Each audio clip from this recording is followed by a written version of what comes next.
You made a mistake coming here. Those were the first words Clara Whitmore heard when Ethan Crowley opened the door of Red Hollow Ranch. She'd traveled 800 miles as a mail-order bride, carrying everything she owned in a single canvas bag. But the man glaring at her from the doorway claimed he'd never sent for her at all. Someone had lied. Someone had used her. And now she stood in the middle of Wyoming with nowhere to go. Stay with me until the very end to discover how a woman with nothing became the one thing this broken ranch couldn't survive without. Hit that like button and comment your city below so I can see how far Clara's story travels across the world. The stagecoach lurched to a stop in a cloud of dust so thick Clara could taste the grit between her teeth. She'd been tasting it for 3 days now, ever since leaving the rail station in Cheyenne, bouncing across rutted trails that seemed designed to shake a person's bones loose from their body. Her spine ached. Her fingers were numb from gripping the wooden seat. But she didn't complain, not even when the driver had suggested she might want to reconsider this fool's errand back when there was still time to turn around. Clara Whitmore didn't turn around. She never had. Through the small dust-filmed window, she caught her first glimpse of Red Hollow Ranch. It wasn't much to look at. A weathered main house with a sagging porch, a barn that leaned slightly to the left as if tired of standing upright, a scattering of outbuildings that looked like they'd been thrown together from whatever lumber happened to be lying around. The land stretched out in every direction, brown and endless under a merciless summer sun. No trees, no shade, just hard-packed earth and scrub grass that looked like it had given up trying to be green. Not exactly the promised land. But then again, Clara had stopped believing in promised lands a long time ago. The driver climbed down with a grunt, his boots hitting the ground with a solid thud that seemed too loud in the stillness. Everything here was still. No wind, no bird song, just heat rising off the ground in visible waves, making the horizon shimmer like something out of a fever dream. "This is it, ma'am?" the driver called up to her. His tone suggested he thought she was making a terrible mistake. He'd probably thought that about every woman he'd ever delivered to a remote ranch, and he'd probably been right most of the time. Claire gathered her belongings, a single canvas bag that contained everything she owned in the world. 2 dresses, both faded from washing. A spare pair of stockings with careful darns at the heels. A photograph of her mother, dead now these 10 years. A small Bible her father had given her before he died too, leaving her alone at 16 with nothing but debts, and a brother who'd made it clear she was a burden he couldn't afford. She'd learned early that the world didn't owe her anything, that survival meant being useful, being quiet, being willing to accept whatever circumstances offered. She'd worked as a seamstress, a laundress, a cook in a boarding house where the men looked at her in ways that made her skin crawl. She'd saved every penny, dreaming of something different, something of her own. When she'd seen the advertisement in the newspaper, "Rancher seeks honest, hard-working woman for marriage, Wyoming territory," she'd responded the same day. The letters that followed had been brief, practical. Ethan Crowley had written about his ranch, his children who needed a mother, his need for a partner to help build a life in hard country. He'd been honest about the difficulties. She'd been honest about her circumstances. It had seemed like a fair exchange. She'd sold everything she couldn't carry, bought a train ticket west, and tried not to think about the fact that she was traveling toward a man she'd never met, to marry him and raise his children in a place she'd never seen. Now, stepping down from the stagecoach, feeling the hard ground under her feet and the sun beating down on her head like a hammer, Clara felt the first flutter of real fear. What if the letters had lied? What if everything she'd imagined was wrong? What if... The door of the main house opened. A man stepped out onto the porch, tall, broad-shouldered, wearing work clothes dusty from labor. His face was shadowed by the brim of his hat, but she could see the rigid set of his jaw, the way his hands hung at his sides, tense and still. He didn't move toward her, didn't call out a greeting, just stood there, watching her with an expression she couldn't read. Clara's heart sank. She'd seen that posture before, in debt collectors, in landlords, in her brother the day he'd told her she had to leave. It was the stance of a man who'd made up his mind about something, and nothing she could say would change it. The driver was already unloading her bag, setting it down in the dust with more care than she'd expected. "You want me to wait, ma'am?" he asked quietly. "Could take you back to town. Wouldn't charge you for it." "No, thank you." Her voice came out steadier than she felt. "I'm sure it's just a misunderstanding." The driver didn't look convinced, but he touched his hat and climbed back up onto the coach. Within moments, he was gone, and Clara was alone in the yard with her bag at her feet and a stranger on the porch who still hadn't moved, hadn't spoken, hadn't done anything to suggest she was welcome here. She picked up her bag and walked toward the house. Each step felt like a test. The sun pressed down on her shoulders. Sweat trickled down her spine. She kept her chin up, her expression calm. Whatever was coming, she would face it with dignity. When she reached the bottom of the porch steps, the man finally spoke. "Who are you?" His voice was rough, like he didn't use it much. Not unkind exactly, but not warm either. Just flat, neutral. The voice of a man who'd learned not to waste words. "Clara Whitmore," she said. "I believe you're expecting me." Something flickered across his face. Confusion, maybe. Or recognition. He reached into his pocket and pulled out a folded piece of paper. A letter, she realized. Her letter. The one she'd sent confirming her arrival date. He read it again, as if hoping the words might have changed since the last time he'd looked at it. Then he raised his eyes to hers, and she saw it clearly now. Not anger, but something worse. Resignation, weariness, the expression of a man who'd been dealt another bad hand and was tired of playing. "I didn't send for you," he said. The words hung in the air between them, as solid and immovable as stones. Clara felt the ground shift under her feet, not literally, but in the way your whole world can tilt when you realize everything you'd planned, everything you'd hoped for, was built on sand. She'd given up her room, her job, spent her savings on the journey west. She'd written to no one, told no one where she was going because there was no one left who cared, and now this stranger was telling her it had all been for nothing. "I don't understand," she said quietly. "The letters. I never wrote them." He said it with certainty, but without satisfaction, as if he understood this wasn't her fault, but it wasn't his problem either. "Somebody used my name, played a trick maybe, or made a mistake, but it wasn't me." Clara stared at him, searched his face for deception, and found none. He was telling the truth. She could see it in the tired lines around his eyes, the way his mouth was set in a grim line that suggested he didn't like this situation any more than she did.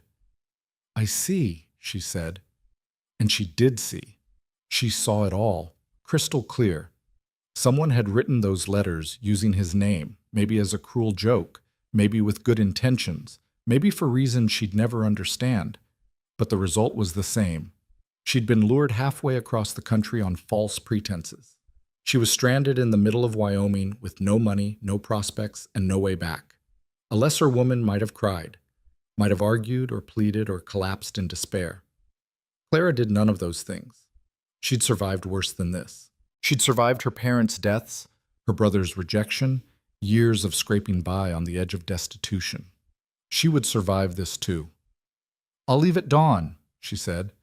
Her voice was calm, matter of fact. She was already calculating in her head. She could walk to town if she had to. It couldn't be more than 15 miles. She could work for food and shelter, save up for a ticket back east. It would take time, but she'd done harder things. The man, Ethan Crowley, she assumed, though he hadn't bothered to introduce himself, stared at her. She could see surprise in his eyes now. He'd expected tears, probably, expected her to make a scene, to beg for his help or his pity. But Clara had learned long ago that tears didn't change anything, that begging only made people uncomfortable, that the world respected strength, even quiet strength, even the strength it took to accept defeat with grace.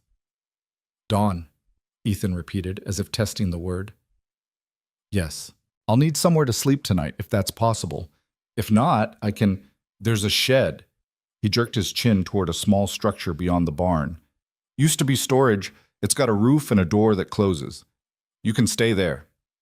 It wasn't an invitation. It was a concession. The bare minimum of human decency, offered without warmth, but also without cruelty. "Thank you," Clara said. He nodded once, then turned and went back inside the house. The door closed behind him with a soft thud that sounded like finality, like the end of something that had never really begun. Clara stood in the yard for a long moment, letting the reality of her situation sink in. Then she picked up her bag and walked toward the shed. It was exactly what he'd said. A storage shed, roughly 10 feet by 10 feet, with a slanted roof and gaps between the boards wide enough to let in slivers of sunlight. There was no furniture, just a dirt floor and the ghost of old feed sacks stacked against one wall. But it was shelter. It was more than she'd had on the stagecoach. She set her bag down and looked around. Someone had swept recently. The floor was clear of debris, and there was an old blanket folded in the corner, thin but clean. A small mercy, probably left by accident rather than kindness. Clara spread the blanket on the ground, sat down, and allowed herself exactly 5 minutes to feel the weight of her disappointment. 5 minutes to acknowledge that she'd been foolish to hope, foolish to believe that anything could be simple or easy or exactly as promised. Then she stood up, brushed off her skirt, and began to plan. She had tonight and tomorrow morning. That was all. She would make the most of it. She would present herself as someone useful, someone capable. Not because she expected him to change his mind, she knew better than that, but because it was who she was. Because even in defeat, she maintained her dignity. As the sun began its slow descent toward the horizon, Clara heard voices from the house. Children's voices, high and quick. A girl asking questions, a boy answering in quieter tones. So the letters had been right about that much, at least. Ethan Crowley had children who'd lost their mother based on what the letters had said. Children who probably needed someone. But that wasn't her concern. Not anymore. She went to the well she'd spotted near the barn and drew up a bucket of water. It was cool and clear, tasting of minerals and earth. She drank deeply, washed her face and hands, tried to rinse away some of the dust from 3 days of travel. When she returned to the shed, there was a plate on the ground just outside the door. Bread, hard cheese, an apple that had seen better days. Someone had left her dinner without bothering to announce it. Charity without connection. Food, but not welcome. Clara ate slowly, savoring each bite. She'd been hungrier than this before. She'd gone days with less. But the loneliness of it, the sitting alone in a shed while life went on in the house 50 yards away, that was harder to swallow than any stale bread. As darkness fell, she heard the sounds of the household settling for the night. The low rumble of Ethan's voice, stern but not harsh. The children's protests about bedtime, half-hearted and familiar. A door closing. Then silence. Clara lay down on the blanket, using her bag as a pillow, and stared up at the ceiling where stars were visible through the gaps in the boards.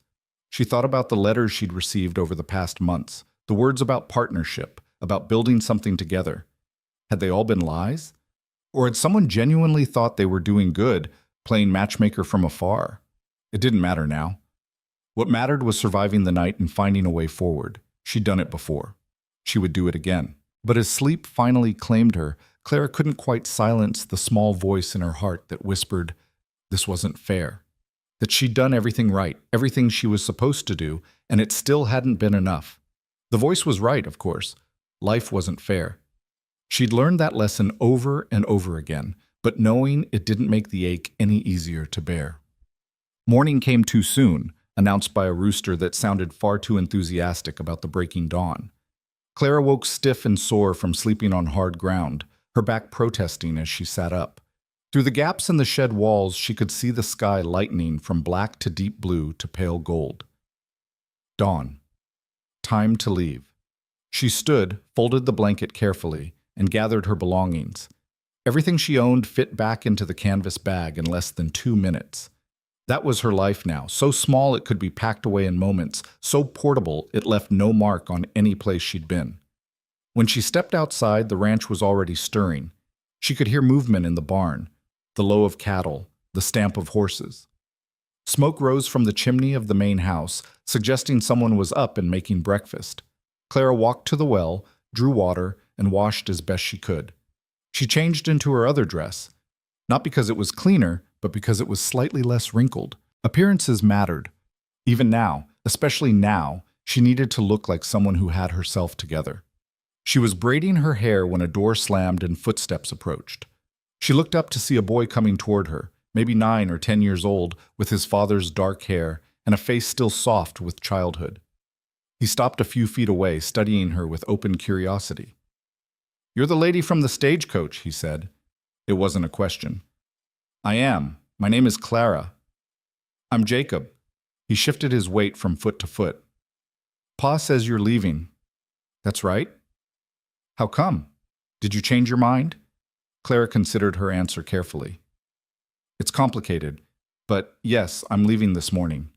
Jacob frowned. Mara's going to be disappointed. She was hoping you'd stay.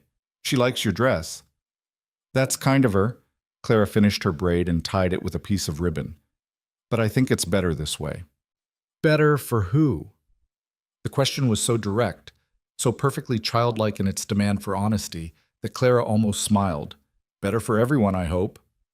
Before Jacob could respond, another voice called out from the house. Jacob, breakfast! The boy hesitated, looking torn between obedience and curiosity. Finally he said, You should eat before you go. It's a long walk to town. Then he ran back to the house, leaving Clara alone in the yard. She finished packing, checked that she had everything, and started toward the main house to say goodbye. It seemed like the right thing to do, the polite thing, even if politeness hadn't been extended to her.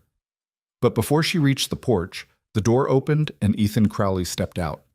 In the morning light, she could see him more clearly than she had yesterday. He was younger than she'd expected, mid-30s maybe, with a face weathered by sun and hardship, but not yet old. His eyes were gray, she noticed, the color of storm clouds. You heading out? He asked. Yes. I wanted to thank you for the shelter last night. He nodded, uncomfortable with the gratitude. About that, I was thinking, Pa! A small voice interrupted from inside the house. Jacob took my ribbon. Did not. Did too. Ethan's jaw tightened. Excuse me, he muttered, then disappeared back inside. Clara heard the sounds of a domestic dispute being settled with stern efficiency. The children protested, were overruled, and fell silent. When Ethan emerged again, he looked more tired than he had minutes before. Sorry, he said. Where was I? You were thinking something. Right. He cleared his throat. You said you're walking to town. That's 15 miles. You got food? Water? I'll manage. In this heat? Without a hat? He shook his head.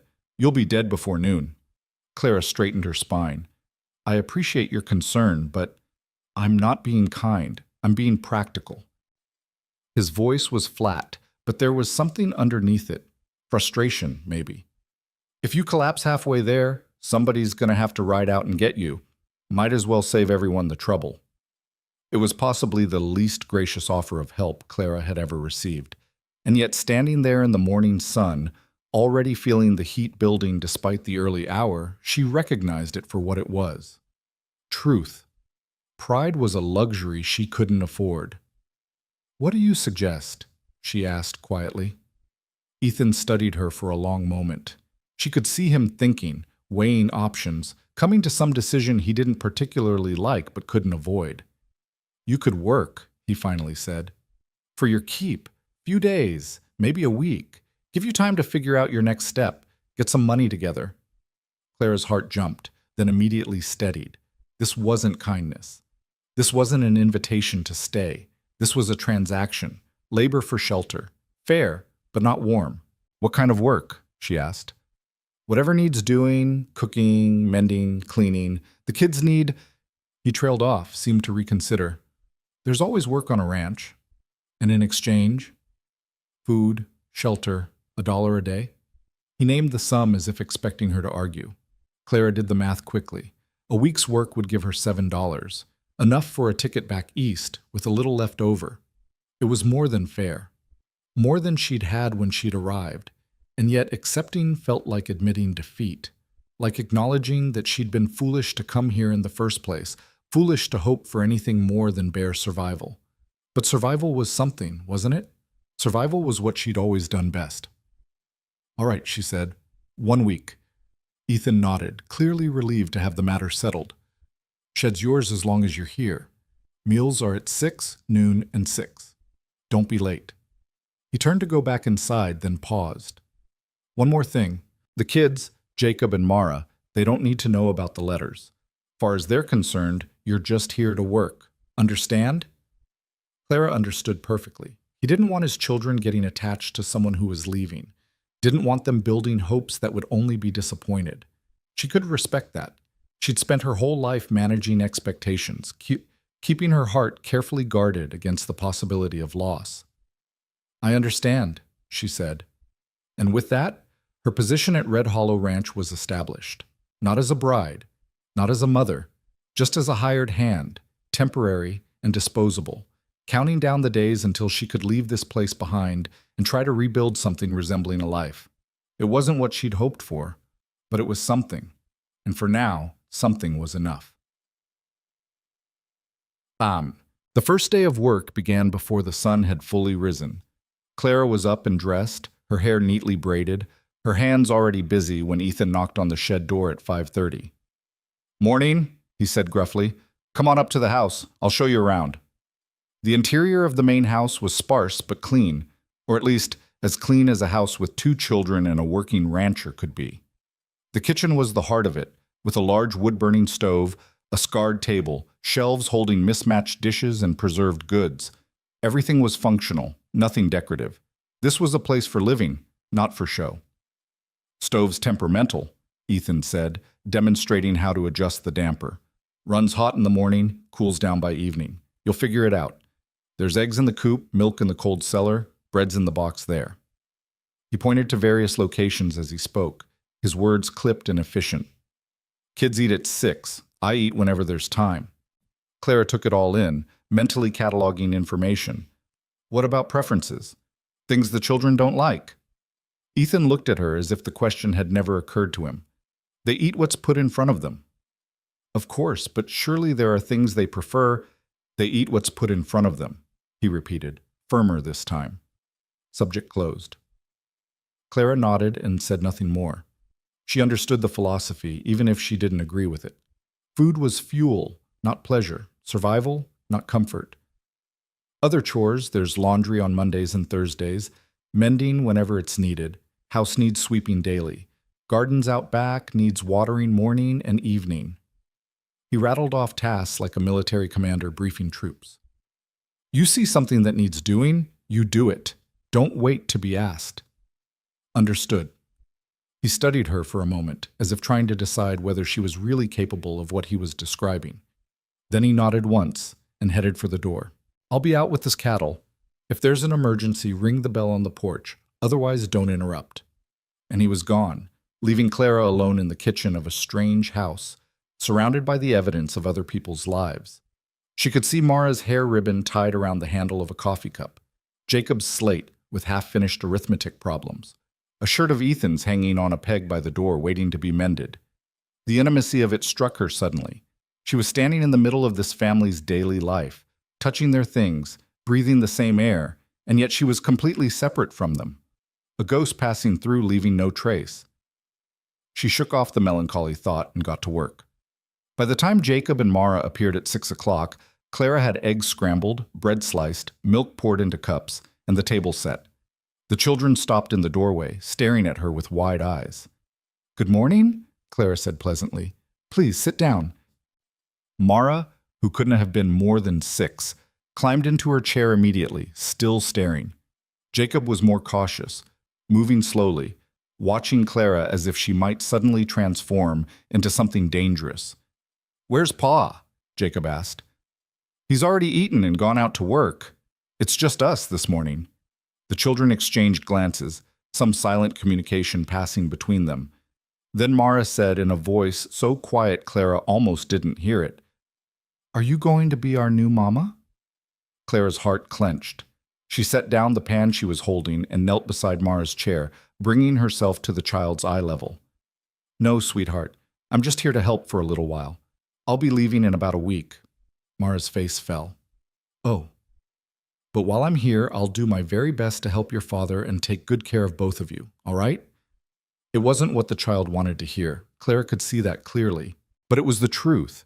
And Clara had learned long ago that false hope was crueler than honest disappointment. Jacob was watching this exchange with sharp eyes. "Pa said you came on the stagecoach. Where from?" "Illinois. A town called Galesburg." "That's far. Very far. Why'd you come here if you're just going to leave again?" It was a fair question, and one Clara couldn't answer honestly. not without explaining about the letters, the deception, the hope that had been crushed before it could even take root. Sometimes things don't work out the way we plan, she said carefully, but that's all right. We adjust and keep going. Jacob seemed to accept this, or at least stopped asking questions. They ate in relative silence, the children wolfing down their breakfast with the efficient hunger of young animals. When they finished, they looked at Clara expectantly.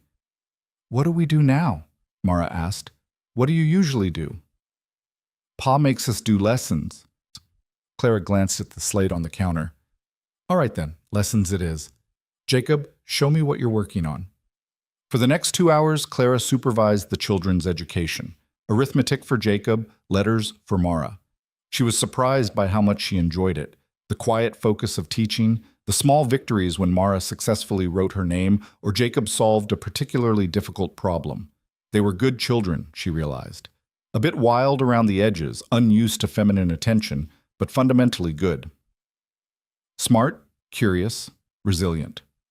Growing up without a mother had made them independent, but it had also left gaps, little holes in their understanding of the world that a mother would have filled with casual care. At noon, Ethan returned for dinner. He was dusty, sweat-stained, and clearly exhausted. He washed at the pump outside, then came in and sat down at the table without a word. Clara served him the stew she'd made from preserved beef and vegetables from the garden. She'd found day-old bread and freshened it in the oven, made coffee the way she'd seen him drink it that morning, black and strong enough to strip paint. He ate mechanically, not tasting, just consuming fuel. The children chattered at him about their lessons, about the snake Jacob had found near the barn, about whether they could have a kitten if one of the barn cats had kittens. Ethan responded with grunts and single syllables, not unkind but not engaged either. Clara watched this and saw a man running on empty, working himself to exhaustion day after day, trying to be father and mother and rancher all at once. Failing at all three because no one person could possibly succeed at that impossible task. She said nothing. It wasn't her place to comment. She was here to work, not to judge. After dinner, Ethan returned to the fields. The children wanted to follow him, but Clara distracted them with the promise of helping in the garden. They weeded companionably together in the afternoon heat, and Clara taught Mara how to tell the difference between vegetable seedlings and weeds, showed Jacob the best way to water without washing away the soil. Small things. Ordinary things. The kind of daily education that happened in families everywhere, except this family had been doing without it. By evening, when Ethan returned again, Clara had supper ready, the house swept, and the children washed and calm. She served the meal, then retreated to eat her own plate in the kitchen, giving the family their space. Through the doorway, she could hear Mara asking her father about her mother. "What was Mama's favorite color, Pa?" A long silence, then, "I don't remember, little one." "Was it blue?" "I think it was blue." "Maybe so." The conversation moved on, but Clara felt the weight of that exchange. The children were forgetting their mother, and Ethan was too exhausted to help them remember.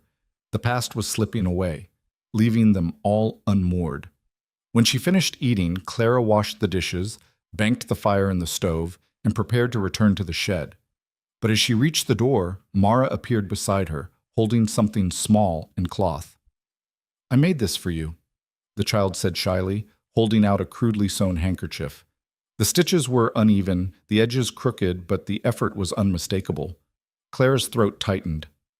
"Mara, this is beautiful. Thank you. It's so you remember us. When you leave."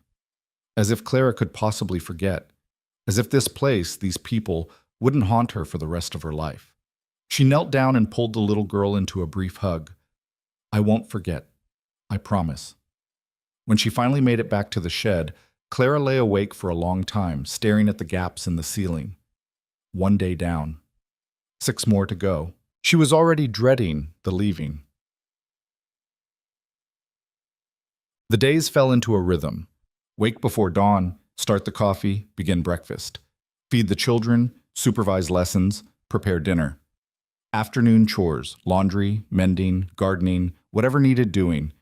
Evening meal, cleanup, retreat to the shed. Simple work. Honest work. The kind of labor that left her physically tired but mentally clear. But each day, Clara felt herself becoming more entangled in the life of the ranch.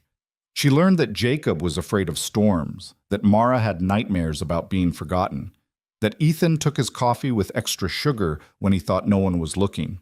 She learned the ranch's rhythms, the lowing of cattle at dawn, the creak of the windmill turning in the hot afternoon wind, the way the house settled and sighed as it cooled in the evening. She learned, too, that Ethan Crowley was not the cold, unfeeling man he appeared to be. He was just buried under the weight of too many responsibilities, too much loss, too many years of doing everything alone. On the third day, she found him in the barn, struggling to bandage a wound on his arm where barbed wire had caught him. The bandage kept slipping, and he was cursing under his breath with creative variety. "Let me," Clara said, stepping forward before he could refuse. He froze, then reluctantly held out his arm. The cut was deep but clean. It would heal if properly tended. Clara worked quickly, efficiently, cleaning the wound with water from the well, wrapping it with strips torn from an old sheet. Her hands were steady, her movements practiced. She'd done this before, tending to injuries in the boarding house where she'd worked. "You're good at this," Ethan observed. "I've had practice." "Hard life?" "Hard enough." He was quiet for a moment, then said, "The letters, the ones that brought you here. What did they promise you?" Clara tied off the bandage before answering. Partnership, a home, children who needed a mother, honest work building something permanent. And instead you got a week's employment and a storage shed. Yes, seems like a raw deal. I've had worse.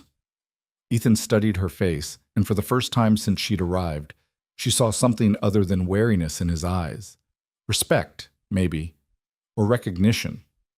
The acknowledgement of someone who'd survived things that should have broken them. "Who do you think wrote those letters?" he asked. "I don't know. Maybe someone who thought they were helping. Maybe someone who thought you needed—" She trailed off, uncertain how to finish. "A wife?" Ethan supplied. "Because I'm doing such a fine job on my own?" There was no self-pity in his voice, just acknowledgement of fact. "You're doing the best you can," Clara said carefully. "That's all anyone can do." He snorted. "The best I can isn't enough. Kids are half wild, house is falling apart, ranch is barely holding on. My best is failing on all fronts." Clara wanted to argue with him, to point out that his children were fed and safe and growing, that the ranch was still standing despite whatever hardships it faced. But she understood that he wasn't looking for reassurance. He was just stating facts, the way a man might report the weather. "Thank you," he said abruptly, flexing his bandaged arm. "For this." "You're welcome." He turned to go, then paused. "Clara?" "Yes?" "These 6 days you're staying, you don't have to sleep in the shed. There's a spare room in the house, small, but better than—" "The shed is fine," Clara interrupted. She knew what he was offering, and she appreciated it, but accepting would mean crossing a line, becoming part of the household instead of hired help. It would make leaving harder. And she was leaving. That was still the plan. That had to stay the plan. Ethan nodded, understanding even though she hadn't explained. "All right then, offer stands if you change your mind." That night, lying in the shed with Mara's crooked handkerchief clutched in her hand, Clara let herself imagine what it would be like to stay. To wake in that spare room, to make breakfast in that kitchen, not as an employee but as family. To watch Jacob and Mara grow, to help Ethan repair the ranch, to build something permanent together. It was a beautiful fantasy, dangerous precisely because it was so beautiful. She couldn't afford to dream like that. Dreams were for people who had the luxury of hope. Clara Whitmore had learned to live without it. By the 5th day, Clara had fallen completely into the rhythm of ranch life. She knew without thinking which burner on the temperamental stove ran hottest, which floorboards creaked, which direction the barn cat preferred to be scratched. The children came to her automatically with scraped knees and questions about arithmetic. Even Ethan had started seeking her out for small things, asking her opinion on whether a shirt could be mended one more time or needed replacing, mentioning in passing that dinner had been particularly good. They were small gestures, barely noticeable. But Clara noticed them. She noticed everything, storing up memories like a squirrel hoarding nuts for winter. Because soon this would all be over, and memories would be all she had. That afternoon, while the children napped in the heat of the day and Ethan was out checking fence line, Clara decided to tackle the mending pile. It had grown to ridiculous proportions: shirts with missing buttons, pants with torn knees, a dress of Mara's with a ripped hem. She settled in the kitchen where the light was best and began to work. She was halfway through Jacob's third shirt when she heard a rider approaching. Looking out the window, she saw a woman on horseback, middle-aged, sturdy, with sharp eyes and a determined set to her jaw. The woman dismounted and tied her horse to the porch rail with practiced efficiency. Clara opened the door before the woman could knock. "Help you?" she asked. The woman's eyes raked over her, taking in everything: the simple dress, the needle and thread still in hand, the domestic setting. Her expression shifted from curiosity to something harder. "I'm Martha Henderson, from the next ranch over." She said it like Clara should know who that was. When Clara simply waited politely, Martha continued, "I heard Ethan had a woman here. Came to see for myself." "I'm working for Mr. Crowley temporarily," Clara said carefully. "Helping with the house and children." "That what they're calling it these days?" Martha's tone was sharp, accusatory. "Respectable women don't live alone on a ranch with a man they're not married to. Causes talk." Clara felt heat rise in her cheeks, not from shame, but from anger. She'd done nothing wrong, nothing improper. And yet here was this stranger, standing on the porch and passing judgment based on assumptions and gossip. "My arrangement with Mr. Crowley is purely professional," Clara said, her voice ice cold. "I sleep in the shed. I work for wages. My conduct has been entirely proper." "Proper?" Martha laughed without humor. "You think anyone's going to believe that? You think people won't talk?" "I think," Clara said carefully, "that people will talk regardless of what I do. In my experience, those determined to see scandal will find it even where none exists." Martha's eyes narrowed. "You've got a mouth on you, I'll give you that. But marks don't lie, girl. A woman in your position. My position is temporary employment, nothing more. I'll be leaving in 2 days." That seemed to surprise Martha. "Leaving? Where to?" "That's my concern, not yours." For a moment, the two women stared at each other, one established and confident in her place in the community, the other rootless and defensive. Then Martha's expression shifted slightly, became almost curious.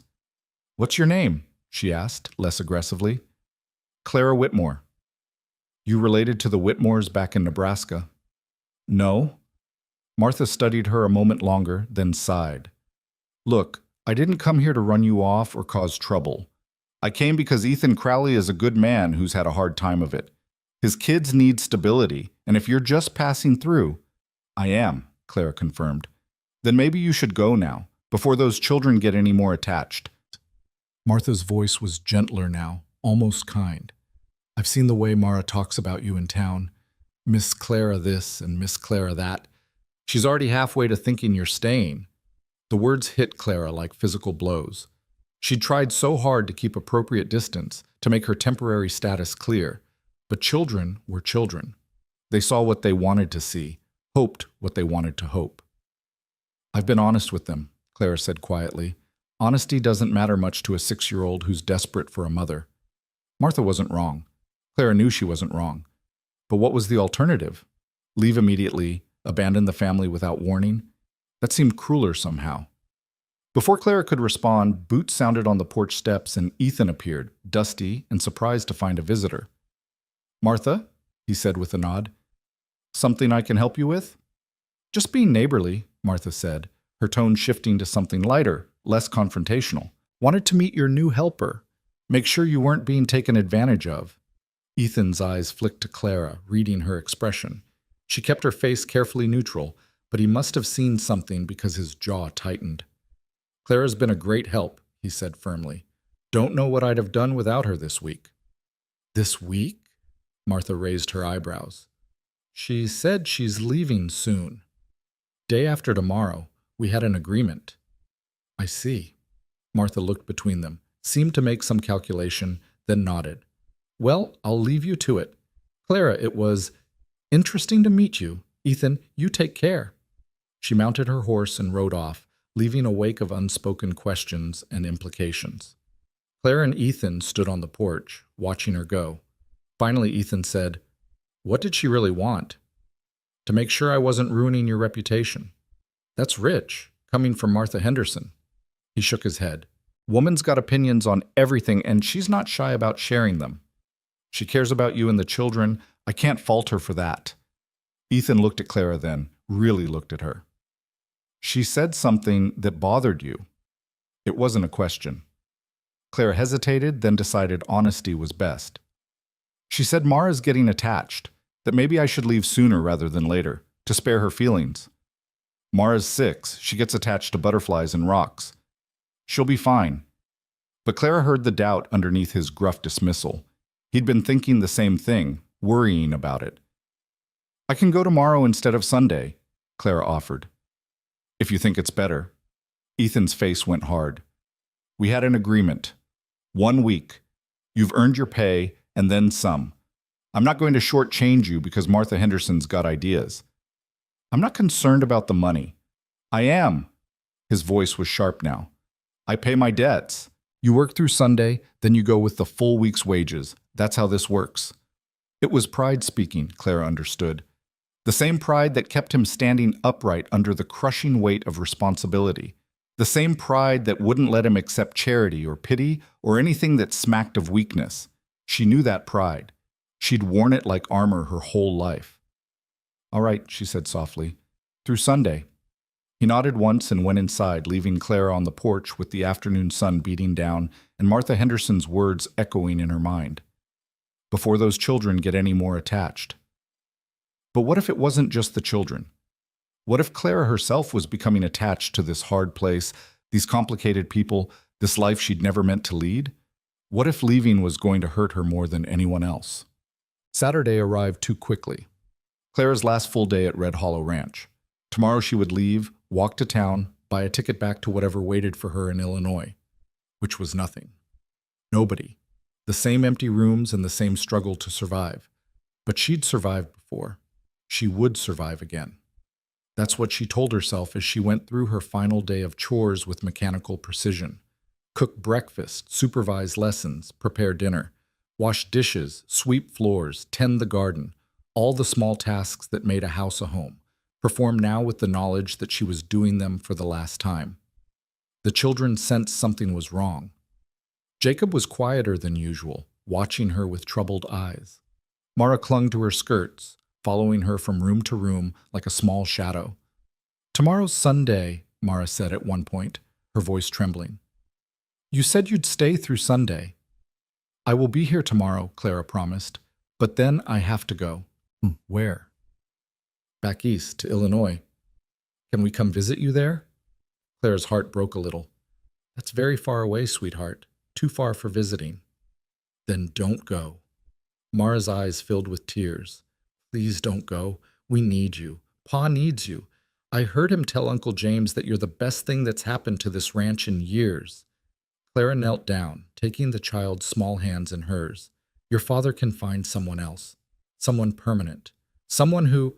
We don't want someone else. We want you. Simple words from a child who didn't understand how complicated the world was, who didn't know about the letters, the deception, the fact that Clara had never really been invited here in the first place. Before Clara could formulate a response that wouldn't make things worse, Ethan appeared in the doorway. Mara, go help your brother with the chickens, he said quietly. But Pa... Now please. The child fled, leaving Clara and Ethan alone in the kitchen. Clara stood, smoothing her skirt, preparing herself for whatever he was going to say. She's not wrong, Ethan said after a long pause. About you being good for the ranch. You'll find someone else. I don't want someone else. The words hung in the air between them, loaded with meaning Clara didn't dare examine too closely. Mr. Crowley, Ethan. After a week of living here, working here, I think you can call me Ethan. Ethan, then. She took a breath. I think we both know this arrangement was always temporary. I appreciate the work, the kindness of giving me time to figure out my next step. But it's time for me to move on. Is it? He moved closer, his gray eyes searching her face. Or are you just running because it's easier than staying? The accusation stung because it held truth. Clara had spent her whole life running, from her brother's house, from failed employment, from any situation that threatened to trap her. Movement equaled safety. Staying meant risking loss. I'm not running, she said, but her voice lacked conviction. You showed up here expecting one thing and got something completely different. Most people would have been angry, would have demanded explanations or compensation. You just accepted it, planned your exit, didn't fight for anything. There was nothing to fight for. You didn't want me here. I didn't know I wanted you here. There's a difference. Clara's breath caught. What are you saying? Ethan ran a hand through his hair, clearly uncomfortable. I'm saying that whoever wrote those letters, maybe they saw something I couldn't see. Maybe they understood what this place needed better than I did. Your children need a mother. Your ranch needs help. Those are practical problems with practical solutions. I'm just one possible answer, not the only one. You're right, he nodded slowly. But you're also wrong. Because in the past week, I've watched my kids laugh more than they have in 2 years. I've eaten meals that tasted like someone cared whether they were good. I've come home to a house that feels lived in instead of just survived in. That's not just practical help, Clara. That's something else. Don't. Her voice came out as a whisper. Please don't make this harder than it already is. Why not? Why is it hard? If you really want to leave, if you really think there's nothing here for you, then it shouldn't be hard at all. He was right, of course. If she truly believed she didn't belong here, leaving should be simple, clean. But it wasn't, because somewhere in the past week, Clara had started to hope again, started to imagine staying, started to think that maybe, just maybe, this could be real. And hope terrified her more than anything else in the world. I can't stay, she said, forcing firmness into her voice. Even if I wanted to, and I'm not saying I do, it wouldn't work. People talk. Mrs. Henderson made that very clear. My being here unmarried, living on your property, it's improper. It damages your reputation and the children's standing in the community. Then marry me. The words dropped into the silence like stones into still water. Clara stared at him. What? Marry me. Properly. Make this legitimate. Stay. It was possibly the least romantic proposal in the history of human courtship. No flowery words, no professions of love, just a practical solution to a practical problem offered in the same tone he might use to discuss crop rotation or fence repair. And yet Clara's heart hammered against her ribs like it was trying to escape. You don't love me, she said. No, he agreed, but I respect you. I trust you. I've seen you with my children, seen how you work, seen the kind of person you are. That's more than most marriages start with. Marriage should be more than just convenience. Should it? His voice was gentle now, almost sad. My first marriage was love, Clara. Passionate, all-consuming love.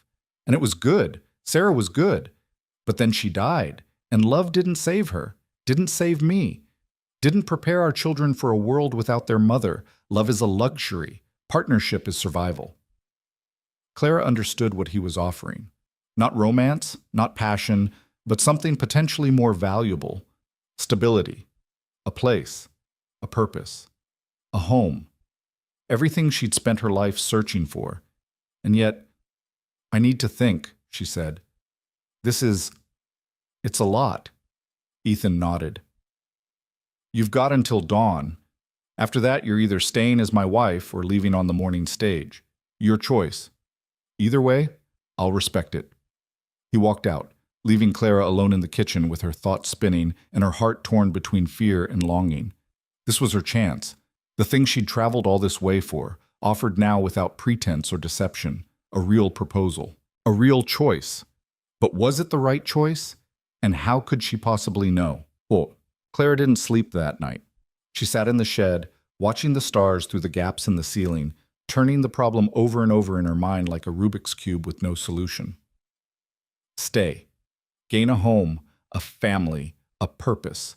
Risk her heart, risk eventual loss, risk repeating every pattern of disappointment she'd ever known. Leave. Maintain her independence. Protect herself from pain. Return to loneliness, struggle, the endless search for something she might never find. Both choices felt impossible. Both choices felt necessary. As the sky began to lighten with pre-dawn gray, Clara heard footsteps approaching. Quiet, measured steps. Too light to be Ethan's. The shed door opened, and Jacob slipped inside. "You're up early," Clara said softly. "Couldn't sleep." He sat down beside her on the blanket. "Mara cried herself to sleep. She really doesn't want you to go." "I know." "Do you want to go?" Clara considered lying, then decided the boy deserved honesty. "No, but wanting something doesn't always mean it's right to have it." Jacob was quiet for a long time. Then he said, "After Ma died, Pa told us that sometimes the hardest thing and the right thing are the same thing. He meant it was hard but right for us to keep going without her, to not give up." "That's true. But sometimes I think the hardest thing is letting yourself be happy, because being happy means you might lose it someday, and that's scary." Out of the mouths of babes, this 9-year-old boy had just articulated the fear Clara had been dancing around all night. "You're very wise," she told him. "I'm not wise. I'm just tired of being scared." He looked at her with eyes far too old for his young face. "Pa's scared too, I can tell. He's scared you'll say no, but he's more scared of not asking." "He told you about his proposal?" "No, but I heard you two talking yesterday. The walls are thin." Jacob shrugged. "I think you should stay. But not because we need you, even though we do. Because I think maybe you need us too." It was such a simple observation, such a profound truth. Clara had spent so long thinking about what she could offer this family: labor, care, stability. She'd never considered what they might offer her in return. Not just a home, though that was part of it, but also purpose, connection, the chance to matter to someone, to be chosen rather than merely tolerated. Jacob stood up. "Dawn's coming. Paul'll be waiting for your answer."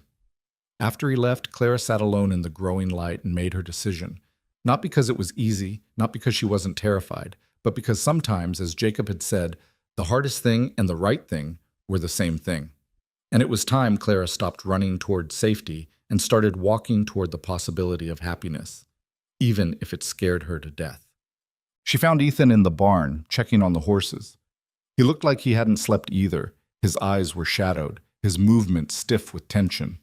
When he saw her standing in the doorway, he straightened, waiting. Not asking, just waiting for whatever she was going to say. Clara took a breath and stepped forward.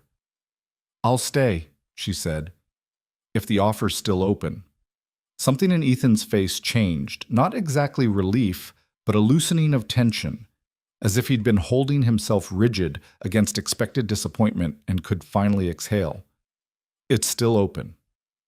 "We should be clear about expectations," Clara continued, her voice steady despite her racing heart. "This is a partnership, like you said, not love. I won't pretend to feelings I don't have, and I don't expect them from you, but I will work hard, care for your children, and do everything in my power to help this ranch succeed. That's all I'm asking. And I need one thing in return." "What's that?" Clara met his eyes directly. "If I ever truly need to leave, if this becomes unbearable, or if I'm making things worse instead of better, you'll let me go. No guilt, no obligation, clean and honest." It was her escape clause, her safety net, the thing that would allow her to take this risk without feeling completely trapped. Ethan considered this, then nodded. "Fair enough, though I don't think it'll come to that." "You don't know me well enough to make that judgment." "Maybe not, but I'm a pretty good judge of character, and I've seen enough this week to know you're the kind of person who keeps their commitments, even the hard ones." It was true, Clara realized. She did keep her commitments, sometimes to her own detriment. But this time, maybe her stubborn persistence would actually build something instead of just prolonging inevitable failure. "So," Ethan said, a hint of awkwardness entering his voice, "I suppose we should make arrangements. There's a circuit preacher due in town next Saturday. We could—" "Ethan," Clara stopped him, "before we plan anything, your children should know. This affects them as much as us. They deserve to be part of the decision." He looked surprised, then thoughtful. "You're right. I hadn't thought— Yeah, let's tell them together." They found Jacob and Mara in the kitchen, picking at their breakfast with obvious lack of enthusiasm. Both children looked up when Clara and Ethan entered, their faces wary. "Kids," Ethan started, then seemed to lose his words. He glanced at Clara for help. She knelt down between the children's chairs, taking a hand from each. "I'm not leaving tomorrow," she said simply. Your father has asked me to stay permanently, as his wife, and I've said yes."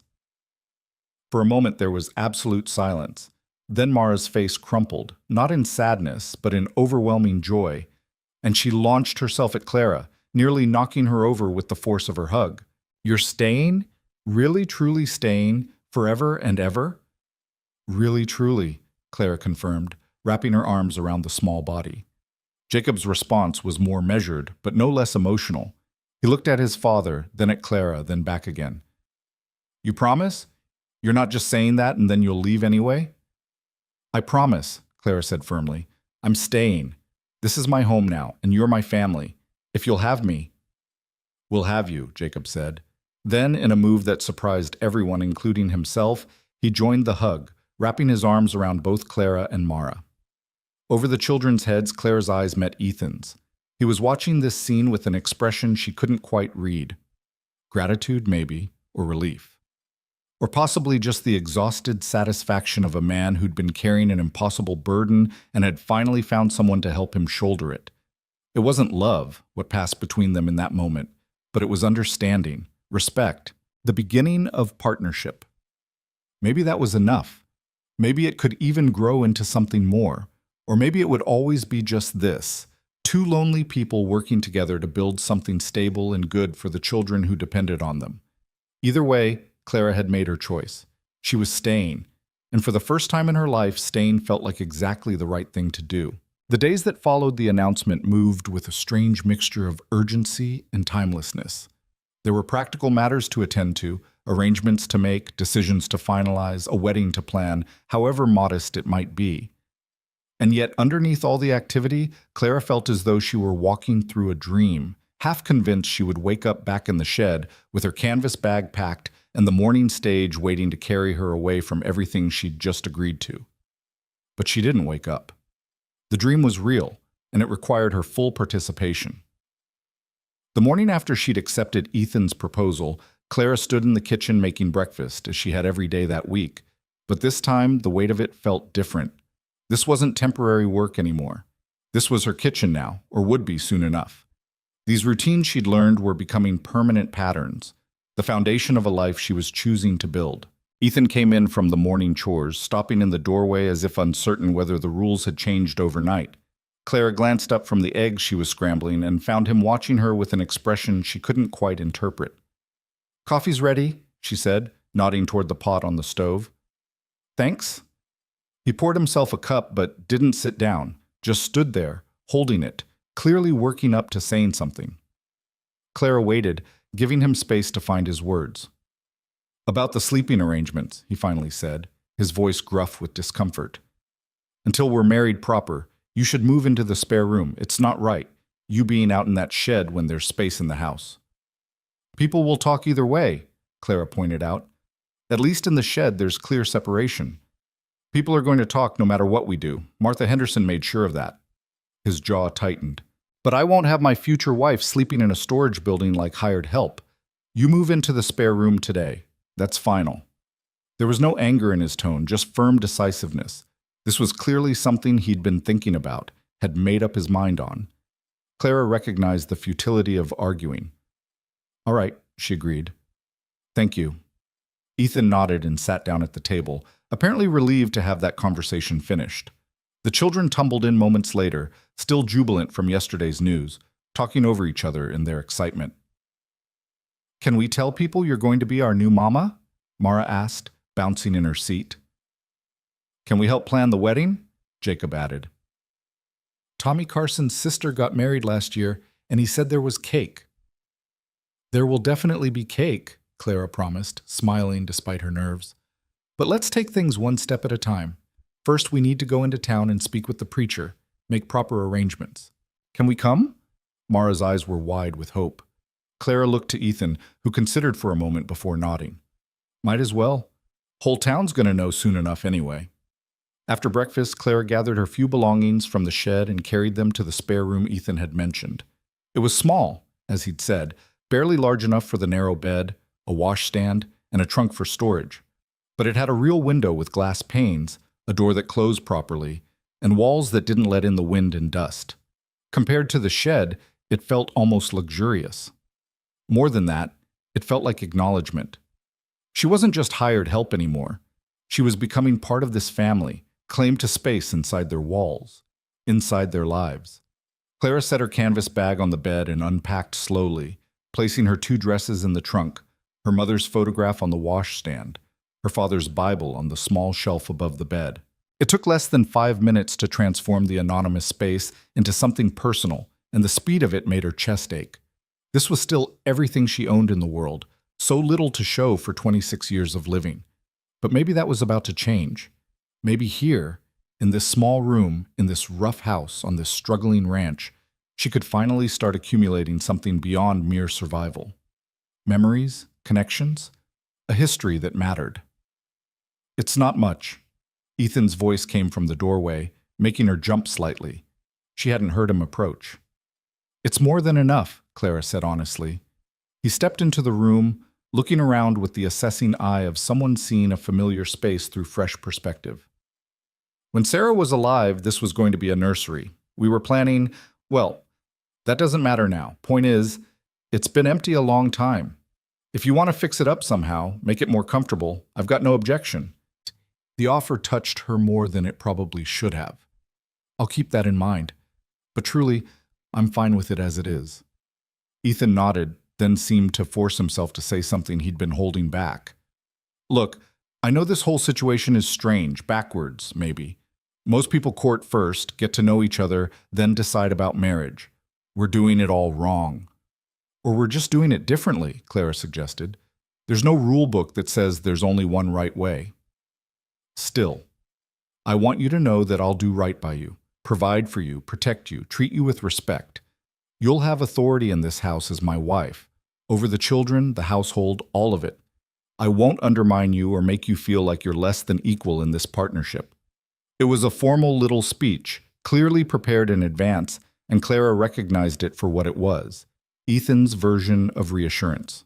His way of promising to be a good husband, even if he couldn't promise to be a loving one. I appreciate that, she said, and I promise the same. I'll work hard, care for your children as if they were my own, and do everything I can to make this partnership succeed. They stood there for a moment, 2 people making promises about a future neither of them could fully imagine, trying to build something solid out of hope and determination. We should get ready for town, Ethan said finally. Preacher holds office hours on Sunday mornings. If we leave within the hour, we can catch him before services. The ride into town was Clara's first real look at the surrounding country beyond the narrow view from the stagecoach. The land rolled out in endless waves of brown grass and sage, broken occasionally by rocky outcroppings and dry creek beds. It was harsh country, unforgiving, but there was a stark beauty to it that Clara was beginning to appreciate. The wide sky, the sense of space, the way the morning light turned everything golden. Jacob and Mara rode in the back of the wagon, chattering to each other and pointing out landmarks. The twisted tree where they'd once found a hawk's nest, the rock formation that looked like a sleeping giant, the place where Jacob had fallen off his horse and broken his arm 2 years ago. Clara sat beside Ethan on the driver's seat, acutely aware of his presence. The solid warmth of him, the competent way he handled the reins, the comfortable silence that stretched between them. She'd expected awkwardness, but instead there was just a kind of easiness, as if they'd already settled into the rhythm of being together. "What's the town like?" she asked after a while. "Small, maybe 200 people on a good day. General store, saloon, church, blacksmith. Not much else. People are decent for the most part, though they've got their share of gossip and judgment like anywhere." "Are they going to accept me? A stranger marrying into their community?" Ethan was quiet for a moment, considering. "They'll be curious. Some will be welcoming, some will be suspicious. But you'll win them over eventually. You've got that way about you, quiet and capable. People respect that out here." Clara hoped he was right. She'd never been good at making herself fit into new places, had always been on the outside looking in. But maybe this time would be different. Maybe having Ethan's name and his children's acceptance would be enough to earn her a place in this small frontier community. The town of Red Hollow, named for the ranch or vice versa, Clara wasn't sure, appeared on the horizon like a mirage. A cluster of weathered buildings arranged along a single main street, with scattered houses spreading out from the center like seeds blown by wind. It was smaller than Clara had imagined, more temporary looking, as if the whole place might blow away in a strong enough storm. Ethan drove the wagon to a neat white church at the edge of town, helped Clara down with a courtesy that felt both formal and genuine. The children scrambled out on their own, suddenly shy now that they were in public. The preacher was a thin man in his 50s with kind eyes and calloused hands that suggested he worked a farm between sermons. He greeted Ethan warmly, blessed the children with genuine affection, then turned his attention to Clara with polite curiosity. "Reverend Thompson, this is Clara Whitmore," Ethan said. "We'd like to arrange a wedding for next Saturday, if you're available." The Reverend's eyebrows rose slightly, but he maintained his composure. "Miss Whitmore, welcome to Red Hollow. This is rather sudden, isn't it?" "Yes," Clara said simply, offering no explanation or excuse. "Have you been properly courted? Do your families approve?" "I have no family," Clara said, "and Mr. Crowley and I have come to an understanding that suits us both. We'd like to make it official as soon as possible." Reverend Thompson looked between them, clearly trying to assess the situation. Was this a shotgun wedding, a marriage of convenience, something more troubling? Ethan seemed to sense his concern. "It's not what you're thinking, Reverend. Miss Whitmore came to help with the children and the household. We've decided to make the arrangement permanent. Simple as that." "Nothing about marriage is simple," the Reverend said gently. "It's a sacred commitment, meant to last a lifetime. I'd feel more comfortable if you two spent some time in proper courtship first, got to know each other under appropriate circumstances." "With respect, Reverend, we know enough," Ethan said. His voice was firm but not hostile. "I've seen how she works, how she treats my children, what kind of person she is. She's seen the same of me. We're both going into this with eyes open." "And you, Miss Whitmore?" The Reverend turned to Clara. "Are you entering this marriage freely, without coercion or undue pressure?" Clara met his gaze steadily. "I am. This is my choice." The Reverend studied her face for a long moment. Whatever he saw there must have satisfied him because he finally nodded. "Very well. Saturday next, 2:00. But I'll want to meet with both of you beforehand, talk through the vows and the commitment you're making. This isn't something to rush into lightly." "We appreciate that," Clara said. "Thank you, Reverend Thompson." As they left the church, Mara tugged on Clara's skirt. "Does this mean it's really happening? You're really going to be our mama?" "Really, truly," Clara confirmed, smoothing the child's hair with a tenderness that was becoming natural. "Can we go to the store and tell Mrs. Patterson?" Mara asked. "She's always nice to us, and she makes peppermint sticks." Ethan looked reluctant, but Clara touched his arm gently. "We can't hide this. Better they hear it from us than through gossip." He sighed. "You're right. All right, we'll make the rounds. Get it over with." The general store was busy with Sunday morning shoppers, and their entrance caused a ripple of attention. Clara felt eyes on her immediately, assessing, curious, some friendly and some less so. She kept her chin up and her expression pleasant, one hand resting lightly on Mara's shoulder as if the child were an anchor to this community. Mrs. Patterson, a stout woman with flour-dusted hands and a shrewd but not unkind face, came out from behind the counter. "Ethan Crowley, as I live and breathe. And who's this you've brought with you?" "Mrs. Patterson, this is Clara Whitmore. We're to be married next Saturday." The store went absolutely silent. Every person in the building turned to stare, conversations dying mid-sentence. Mrs. Patterson's eyes went wide. "Married? Well, I'll be. How long have you been courting?" "About a week," Ethan said with deliberate understatement. The silence broke into a buzz of whispered conversations. Clara heard fragment, scandal, improper, those poor children, mixed with other voices defending them, saying it was about time Ethan found someone, that the children needed a mother. Mrs. Patterson, to her credit, recovered quickly. She came forward and took Clara's hands in her own. "Welcome to Red Hollow, dear. I hope you'll be very happy here. The children certainly look pleased about it." It was a small kindness, but it meant everything in that moment. Clara squeezed the older woman's hands gratefully. "Thank you. I hope to prove myself a good addition to the community." "I'm sure you will. Now then, you'll be needing supplies for a wedding, won't you? Let me see what I can put together for you." The ice broken, Other people began to approach, some with congratulations, some with thinly veiled questions about Clara's background and intentions. She answered everything with patient honesty, giving just enough information to satisfy curiosity without oversharing. Yes, she was from Illinois. No, she had no family. Yes, she'd been working at the ranch. No, there was nothing improper about the arrangement. Jacob and Mara stayed close to her sides, their presence a kind of endorsement that seemed to sway opinion in her favor. Children were honest judges of character, people reasoned. If Ethan's kids accepted her, she couldn't be all bad. By the time they left the store an hour later, loaded with supplies and well wishes, Clara felt exhausted but cautiously optimistic. She'd survived her first real test of community acceptance. Not everyone would approve, but enough people were willing to give her a chance. "You did well," Ethan said quietly as they loaded the wagon. "That wasn't easy." "No," Clara agreed, "but necessary. Thank you for standing beside me." "Where else would I be? You're going to be my wife. That means we face things together." It was a simple statement of fact, but it warmed something in Clara's chest. Together.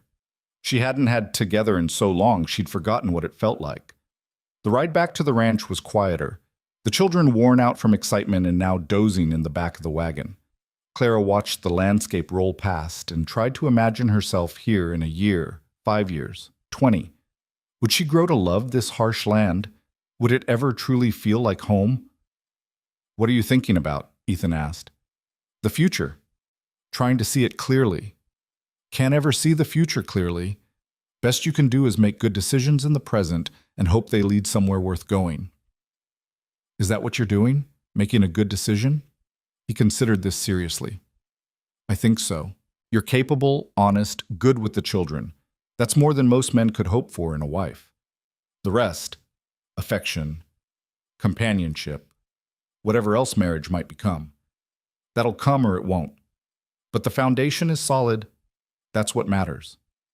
Clara supposed he was right, though part of her couldn't help wishing for more certainty, more promise of happiness beyond mere functionality. But wishes were for children. Adults dealt with reality, and the reality was that she and Ethan were building something practical, something that served both their needs. Maybe that was enough. Maybe it was even better than the alternative. Marrying for love and risking the devastation that came when love failed or died. Back at the ranch, they fell into a new rhythm. Clara no longer slept in the shed, but in her small room with the door that closed and the window that let in morning light. She no longer ate separately from the family, but joined them at the table for every meal. Small changes, but they marked her transition from employee to something more. The children adapted quickly to this shift, already calling her Miss Clara instead of just Clara, already running to her first with scraped knees and questions about homework, already treating her like she belonged. Ethan was more cautious in his adjustments. He was unfailingly polite, respectful of her space and her authority over the household. But there was a carefulness to his interactions with her, as if he were handling something fragile that might break if he gripped too hard. Clara understood this.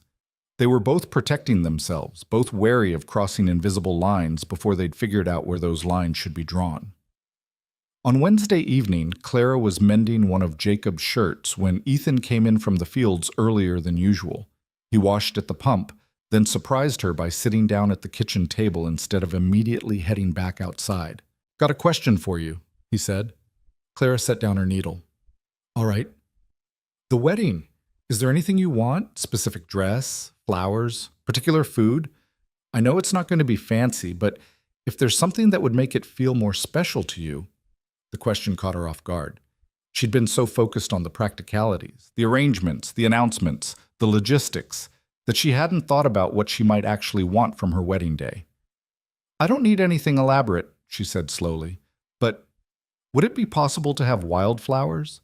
Nothing fancy, just something from the land. It would feel more honest that way." Ethan nodded. "I can manage that. Mara would probably love to help gather them. What about a dress?" Clara looked down at her faded work dress. She owned 2 dresses total, both worn thin from years of use. Neither was appropriate for a wedding, even a simple frontier wedding. "I have some money saved from my week's wages," she began. "No." Ethan's voice was firm. "I'll provide for your dress. That's not something you should have to pay for yourself. Ethan, I don't expect so. I know you don't, but I'm doing it anyway. Call it pride if you want, but I won't have people saying I made my wife buy her own wedding dress because I was too cheap to provide one. Clara smiled despite herself. You're a stubborn man. You're just figuring that out? No, just confirming my initial assessment. Something passed between them then. Not quite warmth, but a kind of companionable understanding. They were beginning to learn each other's rhythms, anticipate each other's reactions. It was the start of something, even if neither of them could name what that something was. Over the next few days, wedding preparations consumed the household. Mara and Clara went walking across the ranch lands, gathering armfuls of wild sage flowers and prairie roses. Jacob helped his father repair the front porch, which was looking particularly shabby. Ethan made arrangements with Mrs. Patterson to bake a cake, enlisted a neighbor to play fiddle at the reception. Clara sewed herself a new dress from fabric Mrs. Patterson had helped her choose, a simple design in soft blue cotton that brought out her eyes. It wasn't fancy, but it was new and clean and made with her own hands. That felt right somehow, more honest than anything borrowed or bought ready-made. The Reverend came out to the ranch on Friday evening for the pre-wedding conversation he'd insisted upon. He sat with Clara and Ethan in the front room while the children played outside, asking them questions about their expectations, their understanding of marriage, their commitment to making this work. Marriage requires sacrifice, he told them seriously. Patience, forgiveness, the willingness to put another person's needs alongside your own. Can you both commit to that? Yes, they answered in unison. And what about love? Do you love each other? Clara and Ethan exchanged glances. Finally, Clara spoke. We respect each other. We're committed to building a partnership based on honesty and mutual support. If love comes, it comes. But we're not going into this expecting romance. The Reverend looked troubled. Marriage without love can be a lonely thing. So can life without partnership, Ethan countered. We're both adults, Reverend. We know what we're doing. Reverend Thompson sighed but didn't press further. He walked them through the vows, explained the ceremony, blessed them both with the hope that they would find more than they expected in their union. After he left, Clara and Ethan stood on the porch watching the sunset paint the sky in shades of orange and purple. Last night before everything changes, Clara said softly. Changes have already started, Ethan pointed out. Tomorrow just makes them official. Are you nervous? He was quiet for a long moment. Some. You? Terrified, Clara admitted, but determined. Does that make sense? Perfect sense. He turned to look at her, his gray eyes serious in the fading light. Whatever else this is, Clara, I want you to know I'm grateful. You could have walked away from all this, caught that stage and never looked back. But you stayed. That takes courage. Or desperation, Clara said wryly. No, courage. He said it with conviction. Don't sell yourself short. Clara felt her throat tighten with emotion. This was as close as they'd come to real intimacy, not physical, but emotional. A moment of genuine connection beneath all the practical arrangements. Thank you, she said quietly, for giving me this chance. Ethan nodded and they stood in comfortable silence watching the last light fade from the sky. Tomorrow they would marry, bind their lives together with vows and promises. Tonight they were still separate, still uncertain, still protecting their hearts against the vulnerability of hope. But somewhere in the growing darkness, Clara felt something shift inside her. A small crack in the walls she'd built around herself, a tiny opening through which possibility might eventually seep. She was staying. Not just physically, but emotionally. She was choosing to invest in this place, these people, this improbable future. And for the first time since stepping off that stagecoach into the harsh Wyoming sun, Clara allowed herself to believe that maybe, just maybe, she was exactly where she was supposed to be. The wedding itself was a simple affair, exactly as they'd planned. Clara woke before dawn on Saturday morning, her stomach tight with nerves, and dressed carefully in her new blue cotton dress. Her hands trembled slightly as she braided her hair, winding it into a neat coronet at the base of her neck. She looked at herself in the small mirror above the washstand and barely recognized the woman staring back. No longer a drifter with nowhere to go, but a bride about to make vows that would bind her to this place forever. The ceremony took place at 2 o'clock in the afternoon in the small white church with the entire town of Red Hollow crowded into the pews. Clara walked down the aisle alone. No father to give her away, no family to witness this moment. But Mara had insisted on scattering wildflower petals before her, and Jacob stood beside his father at the altar with solemn dignity. Ethan wore his best shirt, pressed and clean, his hair still damp from washing. When Clara reached him and took her place at his side, he gave her a small nod that might have been reassurance or simple acknowledgement. The Reverend's words washed over them both, familiar phrases about commitment and partnership, honor and faithfulness. Clara spoke her vows clearly, meaning every word even as part of her mind marveled at the strangeness of promising forever to a man she'd known less than 2 weeks. When Ethan slipped a simple gold band onto her finger, his mother's ring, he'd told her the night before, the only thing of value his family had owned, Clara felt the weight of it like an anchor, not trapping her but grounding her, giving her something solid to hold on to. "I now pronounce you husband and wife," Reverend Thompson said, and just like that, Clara Whitmore became Clara Crowley. The name felt foreign in her mouth, like wearing someone else's clothes, but she would grow into it. She would make it her own. The reception was held at the ranch, neighbors bringing food and well wishes, the borrowed fiddle player creating music that filled the evening air. Clara danced with Ethan once, stiffly and formally, both of them self-conscious under the watching eyes of the community. She danced with Jacob, too, and even little Mara, who stood on Clara's feet and giggled as they swayed to the music. By the time the last guest departed and the children were finally asleep, exhausted from excitement, Clara found herself alone with her new husband in a house that was now legally hers as much as his. The weight of that reality settled over her like a heavy blanket. Ethan cleared his throat awkwardly. "I'll sleep in the barn tonight.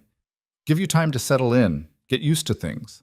Clara appreciated the consideration even as she recognized it for what it was, both of them buying time, postponing the inevitable awkwardness of sharing space as husband and wife. "Thank you. That's thoughtful."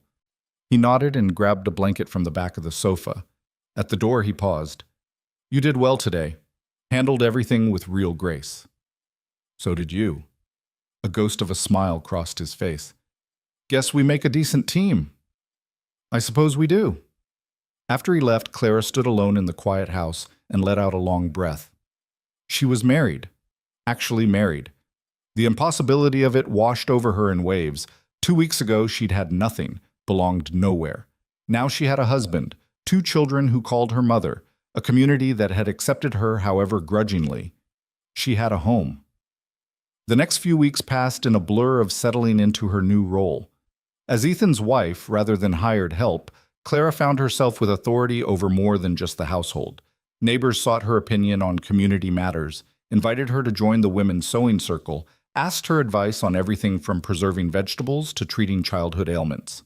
She was becoming woven into the fabric of Red Hollow, no longer an outsider, but one of them. The children adapted beautifully to calling her Ma, though Clara noticed they still sometimes said it tentatively, as if testing whether she would correct them or disappear if they claimed her too completely. She made a point of responding every time with warmth and attention, reinforcing that she was here to stay, that their claim on her was real and permanent. Ethan remained careful with her, polite and respectful, but distant. They shared meals and conversation, discussed the children and the ranch, worked side by side on various projects. But there was always a reserve between them, an invisible line neither seemed willing to cross. He'd moved back into the house after the wedding, but kept to his own room, never presuming anything beyond their practical arrangement. Clara told herself she was grateful for this restraint, that it gave her space to adjust, to build her new life without the additional complication of navigating a romantic relationship. But sometimes, late at night when the house was dark and silent, she wondered what it would be like if things were different. If Ethan looked at her with warmth instead of mere respect, if she could reach out and touch him without the gesture feeling weighted with meaning neither of them was ready to acknowledge. But those were dangerous thoughts, and Clara had learned long ago not to want more than what she had. Better to be content with partnership than to yearn for love that might never come. 3 weeks after the wedding, in the scorching heat of mid-August, everything changed. The morning started like any other. Clara woke early and made breakfast while Ethan headed out to check the fence line in the south pasture. The wire had been sagging there for days, and he'd been putting off the repair work until he could carve out a full morning for it. The children helped Clara in the garden, pulling weeds and watering the vegetables that were struggling to survive the brutal heat. By noon, the temperature had climbed to something unbearable. The air shimmered with heat waves, and even the chickens had retreated to whatever shade they could find. Clara made a cold lunch, leftover biscuits and cheese, water drawn fresh from the well, and kept glancing toward the south pasture, expecting to see Ethan riding back. But he didn't come. By 1 o'clock, Clara was starting to worry. By 2, she was actively anxious. Ethan was nothing if not punctual about meals, and he knew how important it was not to overwork in this kind of heat. "Jacob," she said, trying to keep her voice calm, "when did your father say he'd be back?" The boy looked up from the wooden horse he was carving. "He said before noon. Said the heat would be too much after that." Clara's stomach tightened. Something was wrong. She could feel it in her bones, the same instinct that had kept her alive through years of navigating dangerous situations. She was scanning the horizon when she saw it, Ethan's horse, returning without its rider. The gelding was lathered with sweat, eyes rolling white with panic, and it headed straight for the barn as if seeking refuge. Clara's heart stopped.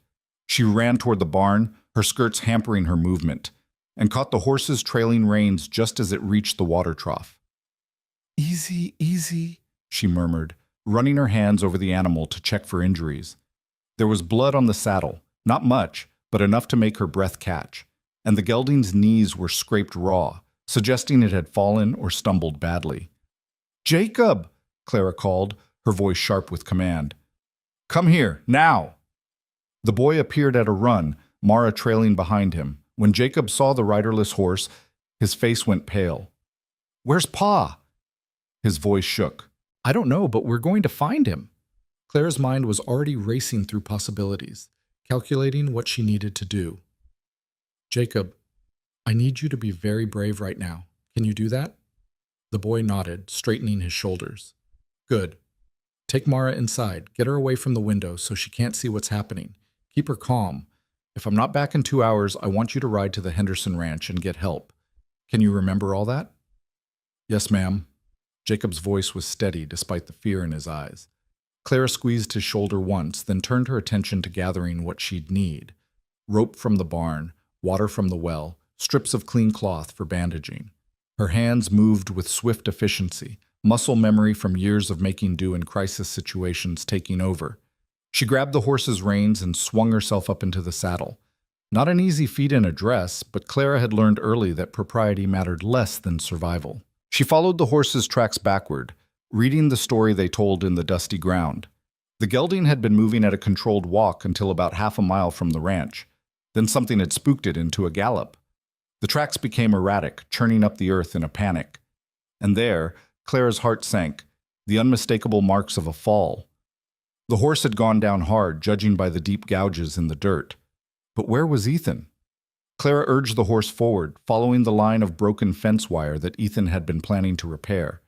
The heat pressed down on her like a physical weight, sweat soaking through her dress, the sun beating mercilessly on her uncovered head. She should have grabbed a hat, should have thought more carefully, but there was no time to go back now. And then she saw him. Ethan lay at the bottom of a shallow ravine, one leg bent at an unnatural angle beneath him. He wasn't moving. Clara's vision grayed at the edges, terror flooding through her, but she forced it down. Panic wouldn't help him. Action would. She dismounted and half slid down the ravine slope, barely keeping her footing on the loose rocks and dry earth.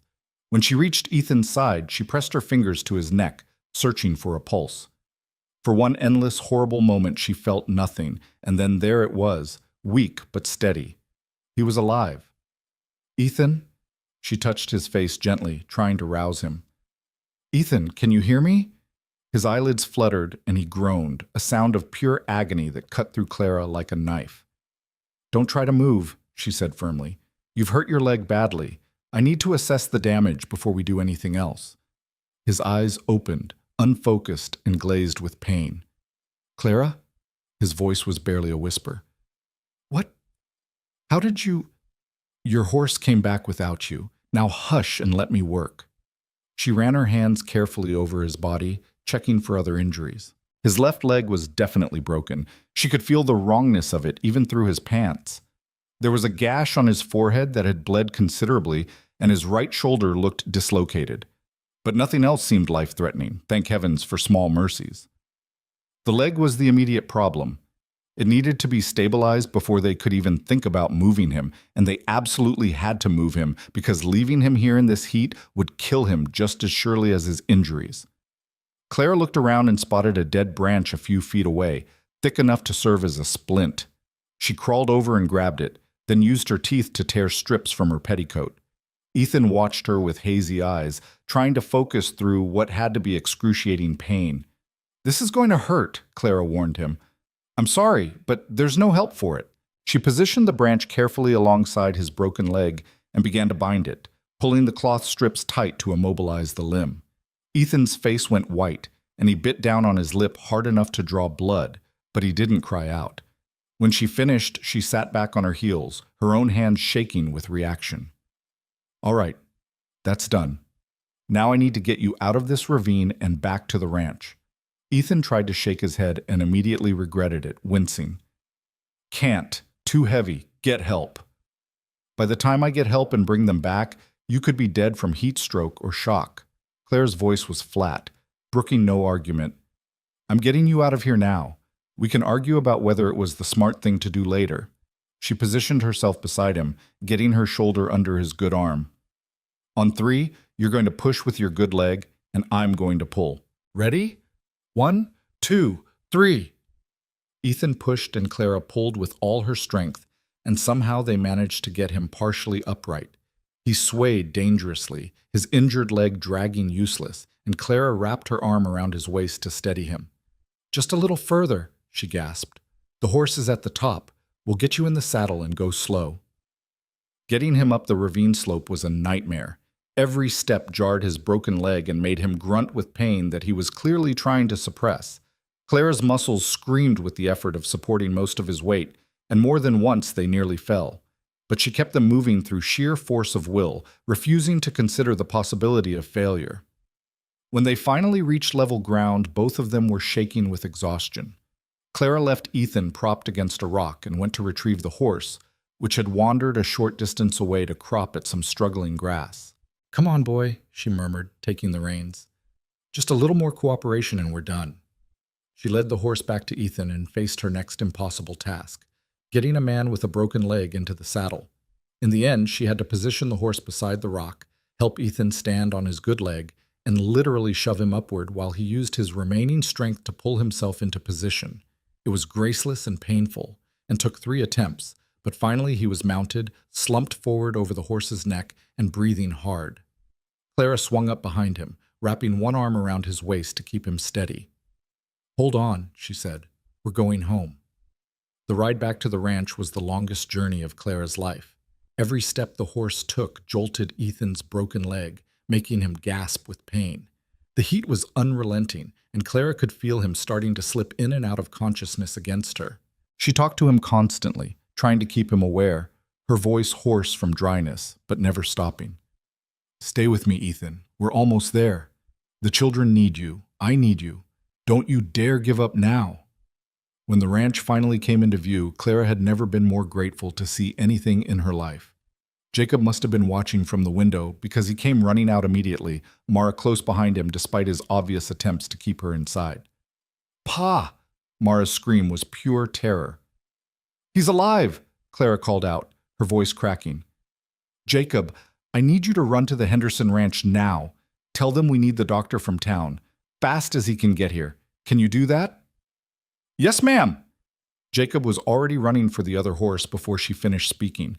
With Mara's help, the little girl fetching and carrying with wide, frightened eyes, Clara managed to get Ethan down from the horse and into the house. She cleared the kitchen table and helped him onto it, the only surface large enough and sturdy enough to serve as a makeshift examination space.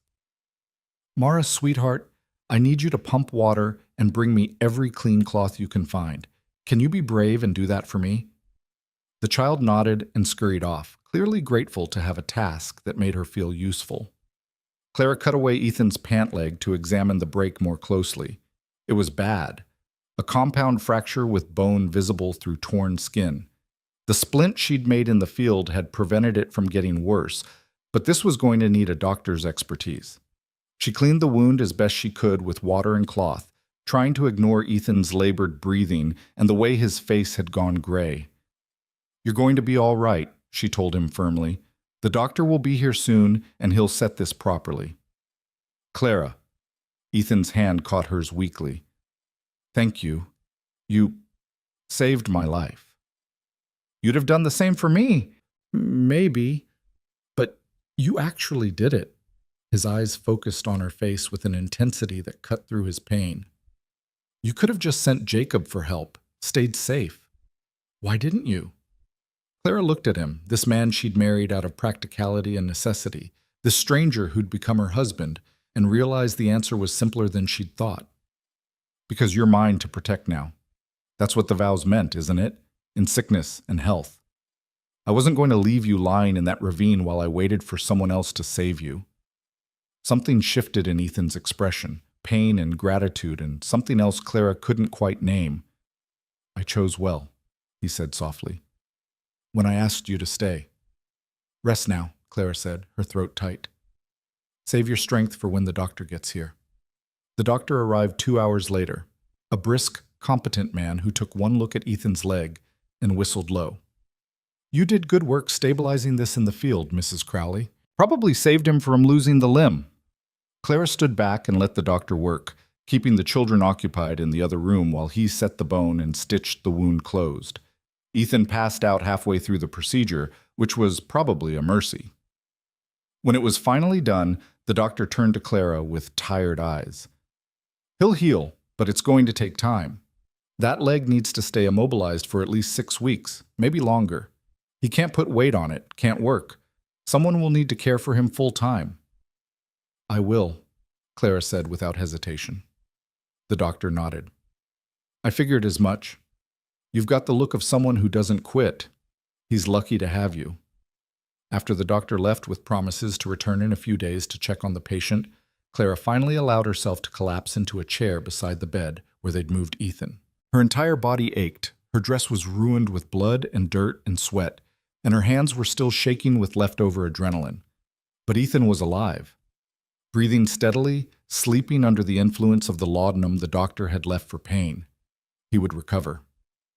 Clara watched him sleep and felt something crack open inside her chest. Not painfully, but like ice breaking in spring thaw.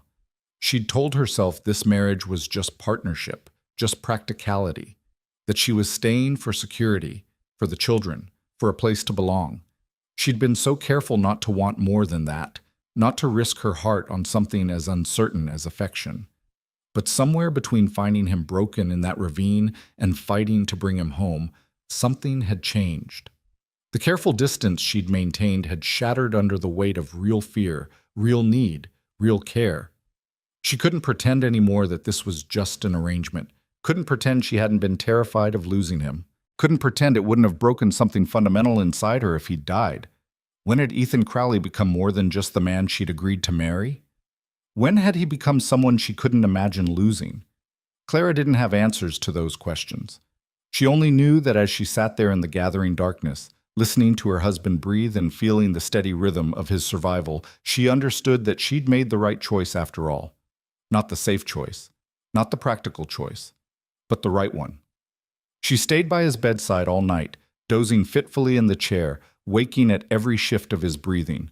And when morning light finally crept through the windows and Ethan's eyes opened, clear and aware, the first thing he did was search for her face.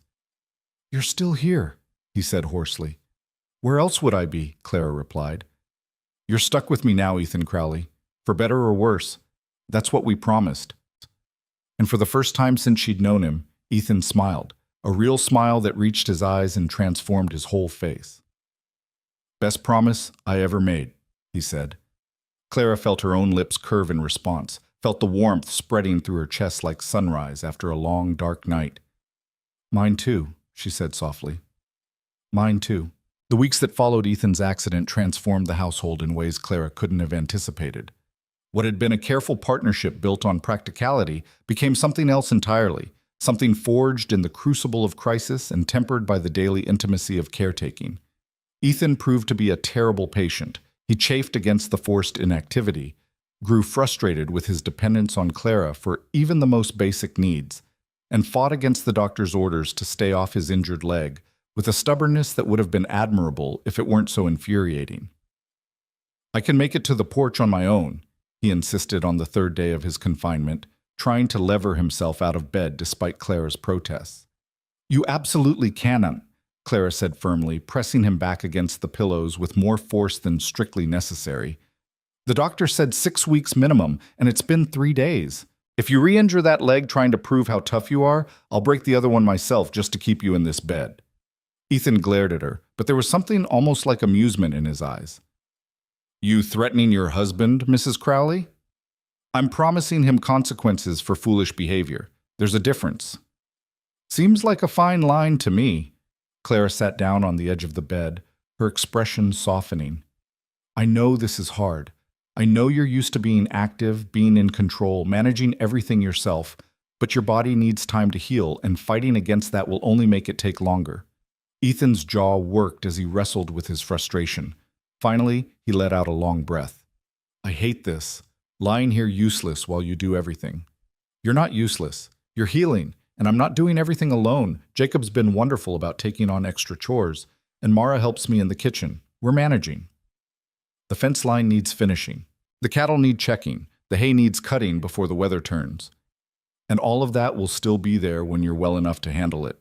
The Hendersons have been sending their hired man over twice a week to help with the heavy work. We're not going to lose the ranch because you take the time to heal properly." Ethan looked away, his throat working. "I don't like being indebted to neighbors." "Then consider it an investment in community goodwill that you can repay when someone else needs help. That's how it works out here, isn't it? People helping people because they know their turn will come eventually." The logic was sound, and Ethan couldn't argue with it no matter how much his pride wanted to. He settled back against the pillows with ill grace, and Clara hid her smile as she went to fetch his lunch. The days fell into a new rhythm. Clara would wake early and help Ethan with washing and dressing, a process that mortified him, but which she handled with brisk efficiency that brooked no embarrassment. She would settle him with breakfast and reading material, borrowed books from Mrs. Patterson and old newspapers that neighbors brought by, then turn her attention to running the household and managing the children's education. Jacob had stepped up in remarkable ways, taking on responsibilities far beyond his 9 years. He checked the livestock morning and evening, helped Clara with repairs she couldn't manage alone, and even attempted some of the bookkeeping that Ethan normally handled. Clara watched him grow in confidence and capability, and felt a fierce pride that surprised her with its intensity. Mara, too, had found her role in this new configuration. She appointed herself Ethan's primary companion, sitting by his bedside for hours, reading aloud from her primer, or telling him elaborate stories about the adventures of the barn cats. Her presence seemed to soothe some of Ethan's frustration with his confinement, and Clara often heard him laughing at Mara's dramatic narration of mundane events. But it was the nights that Clara found most challenging. She'd moved into Ethan's room to care for him, sleeping in the chair beside his bed at first, then eventually accepting his gruff insistence that she take the other side of the bed itself, since she was getting no rest in the chair and would make herself sick. Lying beside her husband in the darkness, listening to his breathing, feeling the heat of his body just inches away, it created an intimacy that had nothing to do with physical touch and everything to do with presence. They would talk in those quiet hours, conversations that ranged from practical discussions of the ranch to deeper explorations of their pasts, their fears, their hopes for the future. "Tell me about your mother," Ethan said one night, his voice quiet in the darkness. Clara was silent for a moment, surprised by the question. "What do you want to know?" "Anything. You never talk about your family." "There's not much to tell. She died when I was 16. Consumption took her slowly. My father followed 6 months later. Some said from grief, but I think it was just that he stopped fighting to live. They were very much in love. And that left you alone. With my brother, who made it clear I was a burden he couldn't afford to keep." Clara kept her voice neutral, but couldn't quite hide the old hurt underneath. Ethan was quiet for a moment. His loss became my gain then, though I'm sorry you had to go through that. We all go through hard things. It's what we do with them that matters. What did you do with it? Clara considered this. I learned to survive on my own, to not need anyone, to keep my expectations low so I couldn't be disappointed. She paused. I'm not sure those were the right lessons, but they're the ones I learned. And now? Ethan's voice was soft. What are you learning now? That maybe needing people isn't the weakness I thought it was. That partnership can be strength rather than dependence. That sometimes taking a risk on trusting someone can pay off. She turned her head to look at him in the darkness. You're teaching me that, whether you meant to or not. She felt rather than saw his hand reach across the space between them, finding hers and lacing their fingers together. It was the first time he'd initiated physical contact beyond the necessities of care, and the simple gesture made Clara's breath catch. You saved my life, Ethan said quietly. Not just by pulling me out of that ravine, but by being here, by staying when you could have left, by choosing this even though it was hard and uncertain and probably not what you imagined for yourself. Neither of us got what we imagined, Clara pointed out. But maybe what we got is better. Ethan's thumb traced small circles on the back of her hand. It is. Better than I deserve, probably. Don't say that. You deserve someone who sees your worth, who appreciates what you're building here, who wants to be part of it. That's all any of us deserve. They fell silent after that, hands still linked between them, and eventually drifted into sleep. When Clara woke in the morning, their hands were still joined, and something in her chest felt lighter than it had in years. 3 weeks into Ethan's recovery, Martha Henderson came calling with news that would change everything once again. She arrived in the late morning, her usual brisk efficiency softened by something that looked almost like sympathy. Clara, dear, might I have a word? Martha settled herself at the kitchen table while Clara poured coffee. I've had a letter from my cousin in Denver. She's opening a small hotel and looking for someone to help manage it, someone capable and trustworthy. The pay is good, and it comes with room and board. When I read the description of what she needed, I thought of you immediately. Clara's hand stilled on the coffee pot. I don't understand. I know how you came to be here, Martha said gently. About the letters, the deception, and while I'll admit I had my doubts about this marriage at first, I've seen how hard you've worked, how well you've cared for Ethan and those children. You've more than proven yourself. Then why? Because you deserve to have choices, Clara. You married Ethan out of necessity, not love. And while you've made the best of it, I wondered if you might want something different, something that's entirely yours, built on your own terms. My cousin's offer is genuine. I could write to her today and you could be in Denver within the month. Independent, with real prospects. Clara sat down slowly, her mind reeling. Independence, a position of her own, the freedom to build a life that wasn't defined by someone else's needs or circumstances.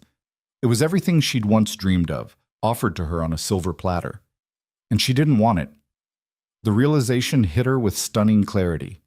Somewhere between saving Ethan's life and caring for him during his recovery, between watching Jacob grow into his responsibilities and listening to Mara's stories, between lying in the darkness talking with her husband about things that mattered, somewhere in all of that, Clara had stopped just surviving and started actually living. This ranch, these people, this life she'd stumbled into by accident had become home in a way nothing else ever had. That's very kind of you, Clara said carefully, and I appreciate you thinking of me, but I'm not interested in the position.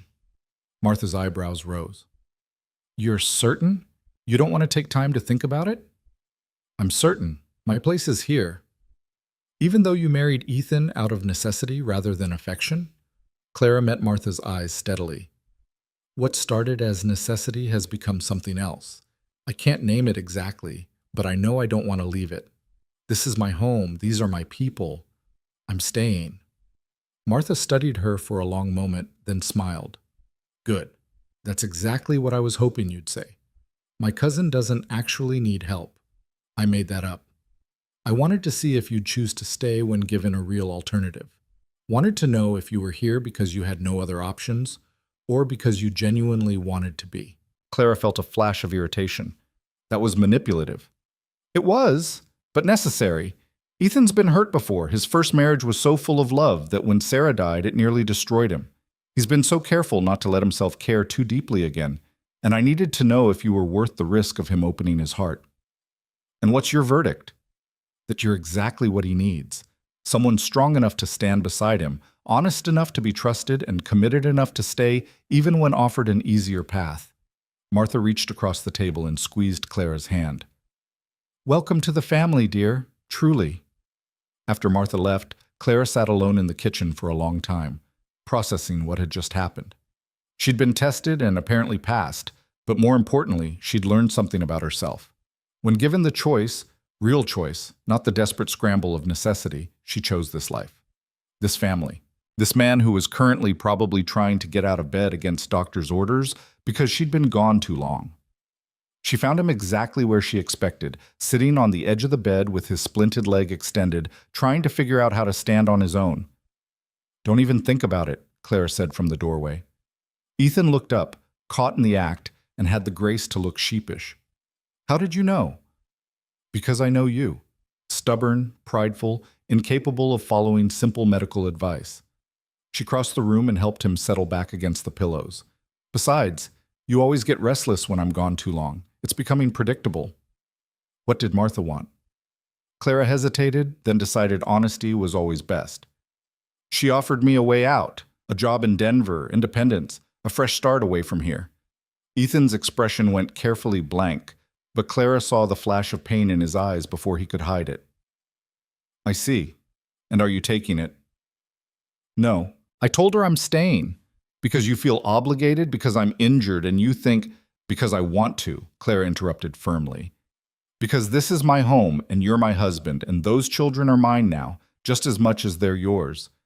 Because when I imagine leaving, it feels like tearing out a piece of myself. Is that clear enough for you? Ethan stared at her, something raw and vulnerable in his expression. Clara, I'm not finished. I know we married out of necessity. I know this wasn't some grand romance, but somewhere along the way, necessity became choice, obligation became care, partnership became, she struggled for the right word, became something more. I don't know what to call it, and maybe it doesn't need a name, but I need you to understand that I'm here because I choose to be, not because I have nowhere else to go. Ethan reached for her hand, pulling her down to sit beside him on the bed. I've been trying so hard not to care too much. Not to need you beyond the practical ways, because caring that much, needing someone that deeply, it hurt too much when I lost Sarah. I didn't think I could survive that kind of loss again. So you kept me at arm's length, built walls to protect yourself. Yes, but then I fell off that damn horse, and you came for me anyway. Risked yourself to bring me home. Sat by my bed for days making sure I healed, and I realized the walls didn't matter. You'd already gotten past them without me even noticing. I already cared too much to protect myself. Clara felt tears prick her eyes. Is that such a terrible thing? No. Ethan's hand came up to cup her face, his thumb brushing away a tear that had escaped. It's terrifying, but it's also the best thing that's happened to me in years. You're the best thing that's happened to me, Clara. Even if you came here by accident and deception, even if neither of us planned this, you're the best thing. Clara leaned into his touch, letting herself feel the full weight of what he was saying. This careful, closed-off man was opening his heart to her, offering her something precious and fragile that could so easily be broken. I'm scared too, she admitted. I've spent so long protecting myself, not letting anyone close enough to hurt me. But you and the children, you've become more important than my fear. I'd rather risk being hurt than live without this. Without you. Ethan pulled her closer, and Clara went willingly, resting her head against his shoulder. They sat like that for a long time, neither speaking, just holding each other and letting the truth of their feelings settle between them like a foundation being laid. When I'm healed, Ethan said eventually, I want to do this right. Court you properly, the way I should have from the beginning. Take you to dinner in town, maybe even to a dance. Show you that you didn't just marry a broken-down rancher with more problems than prospects. Clara smiled against his shoulder. I know exactly what I married, and I wouldn't change any of it. Not even the part where I was an idiot and almost let you slip away? especially not that part. It makes the rest of this sweeter somehow. Knowing we both chose it, both fought for it in our own ways. They were interrupted by the sound of small feet running toward the room, and moments later Mara burst through the door, breathless with excitement. "Ma, Jacob says the Hendersons' hired man brought over a letter for you." She skidded to a stop when she saw them sitting close together, then grinned. "Were you kissing?" Jacob said married people kiss sometimes. Clara felt her cheeks heat, but Ethan just laughed. A real, unguarded laugh that made his whole face light up. "Not yet, little bit, but maybe soon. Now where's this letter?" Mara produced a cream-colored envelope from behind her back, watching with interest as Clara opened it. The letter was brief, written in an elegant hand Clara didn't recognize. "Dear Mrs. Crowley, you don't know me, but I know you. Or rather, I know of you. I'm Elizabeth Crowley, Ethan's cousin from back east. I was the one who wrote those letters that brought you to Wyoming, using Ethan's name without his knowledge or permission. I know what I did was wrong, deceptive, and could have ended very badly. But I'd been watching my cousin struggle for years, trying to manage a ranch and raise 2 children alone, too proud to ask for help, and too broken-hearted to let anyone close. When I met you briefly at a church social in Illinois last year and saw your strength, your capability, your loneliness that matched his, I thought perhaps you might be what he needed. What both of you needed. I'm writing now not to ask forgiveness, which I don't deserve, but to ask if my deception caused irreparable harm, or if perhaps, against all odds, it led somewhere good. I've heard through family connections that you married Ethan, but I don't know if that marriage is one of convenience or something more. I don't know if I've helped or hurt, and the not knowing weighs on my conscience. If my actions caused you pain, I am deeply sorry. But if by some chance they brought you happiness you might not have found otherwise, then I'll bear the guilt gladly as the price of your contentment. Yours in hope and contrition, Elizabeth Crowley." Clara read the letter twice, then passed it to Ethan without comment. She watched his face as he read, saw surprise give way to understanding, and then to something that might have been grudging appreciation. "Well," he said finally, "that explains a lot. Cousin Elizabeth always was one for dramatic gestures and interfering where she wasn't wanted." "Are you angry with her?" Ethan considered this seriously. "I should be. What she did was wrong on just about every level. Could have ended with you stranded and desperate, or me stuck in a terrible marriage, or both of us miserable." He paused. "But it didn't end that way. It ended with you, here, where you belong. So no, I'm not angry. I'm grateful, even if I'll never admit that to her face." Clara smiled and pulled out a piece of paper. "Then I should probably write back and let her know her gamble paid off." She wrote quickly, the words flowing easily now that she knew what she wanted to say. "Dear Elizabeth, your letter arrived today and answered questions I didn't even know I had. Yes, your deception was wrong.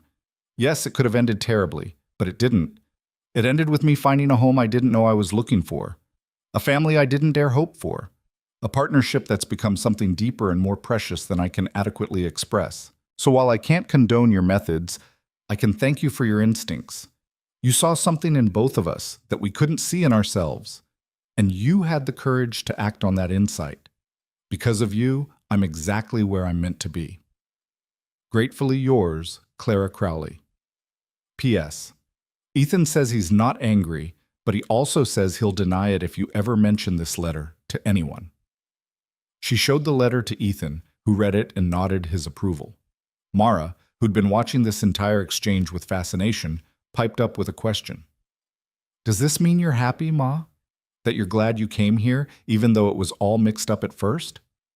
Clara pulled the little girl close, then reached for Ethan's hand with her free one. "Yes, sweetheart. I'm very happy. This is exactly where I want to be." And as she said it, Clara realized it was completely, utterly true. The fear that had driven so much of her life, the fear of dependence, of loss, of caring too much, had been replaced by something stronger. Not the absence of fear, but the willingness to be brave enough to love despite it. She'd come to Red Hollow Ranch expecting nothing and willing to accept whatever scraps of security she could find. Instead, she'd found everything: belonging, purpose, family, and a partnership that was transforming into love with every passing day. The letter from Elizabeth Crowley had given her one final gift: The knowledge that she could leave if she wanted to, that she had choices, options, a way out if this life became unbearable. And knowing she could leave made her choice to stay mean everything. The days grew shorter as summer faded into autumn, and with the changing season came changes to the Crowley household that ran deeper than weather. Ethan's leg healed slowly but steadily, and by the time the first frost touched the ground, he was able to move around with the help of a cane, regaining his independence inch by hard-won inch. But the man who emerged from those weeks of forced confinement was different from the one who'd fallen into that ravine. The walls he'd built around himself had crumbled, and in their place was something Clara had never expected to see. Vulnerability, yes, but also openness. A willingness to let her in, to share the burdens he'd carried alone for so long, to build something together rather than simply existing side by side. The morning Ethan finally walked to the barn without assistance, Clara watched from the kitchen window, with her heart in her throat. He moved carefully, testing his weight on the healed leg, but there was determination in every step. When he reached the barn and turned back to wave at her, the smile on his face was pure triumph. "He did it!" Mara squealed, bouncing beside Clara. "Pa walked all by himself."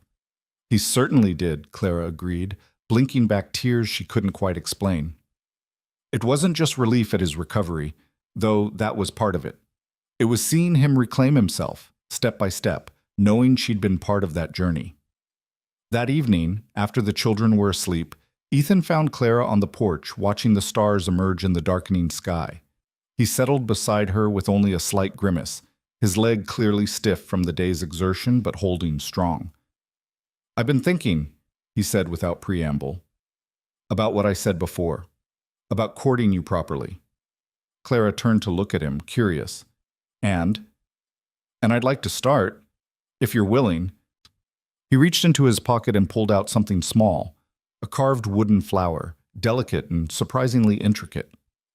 "Jacob helped me make this while I was laid up. Gave me something to do with my hands besides go crazy from boredom.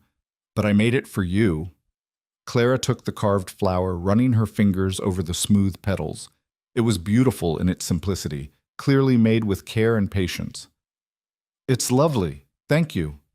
"There's more." Ethan's voice was gruff with nerves. "Saturday, there's a harvest dance in town. I know I can't dance properly yet, but I could take you, sit with you, maybe manage one slow turn around the floor if you're patient with me.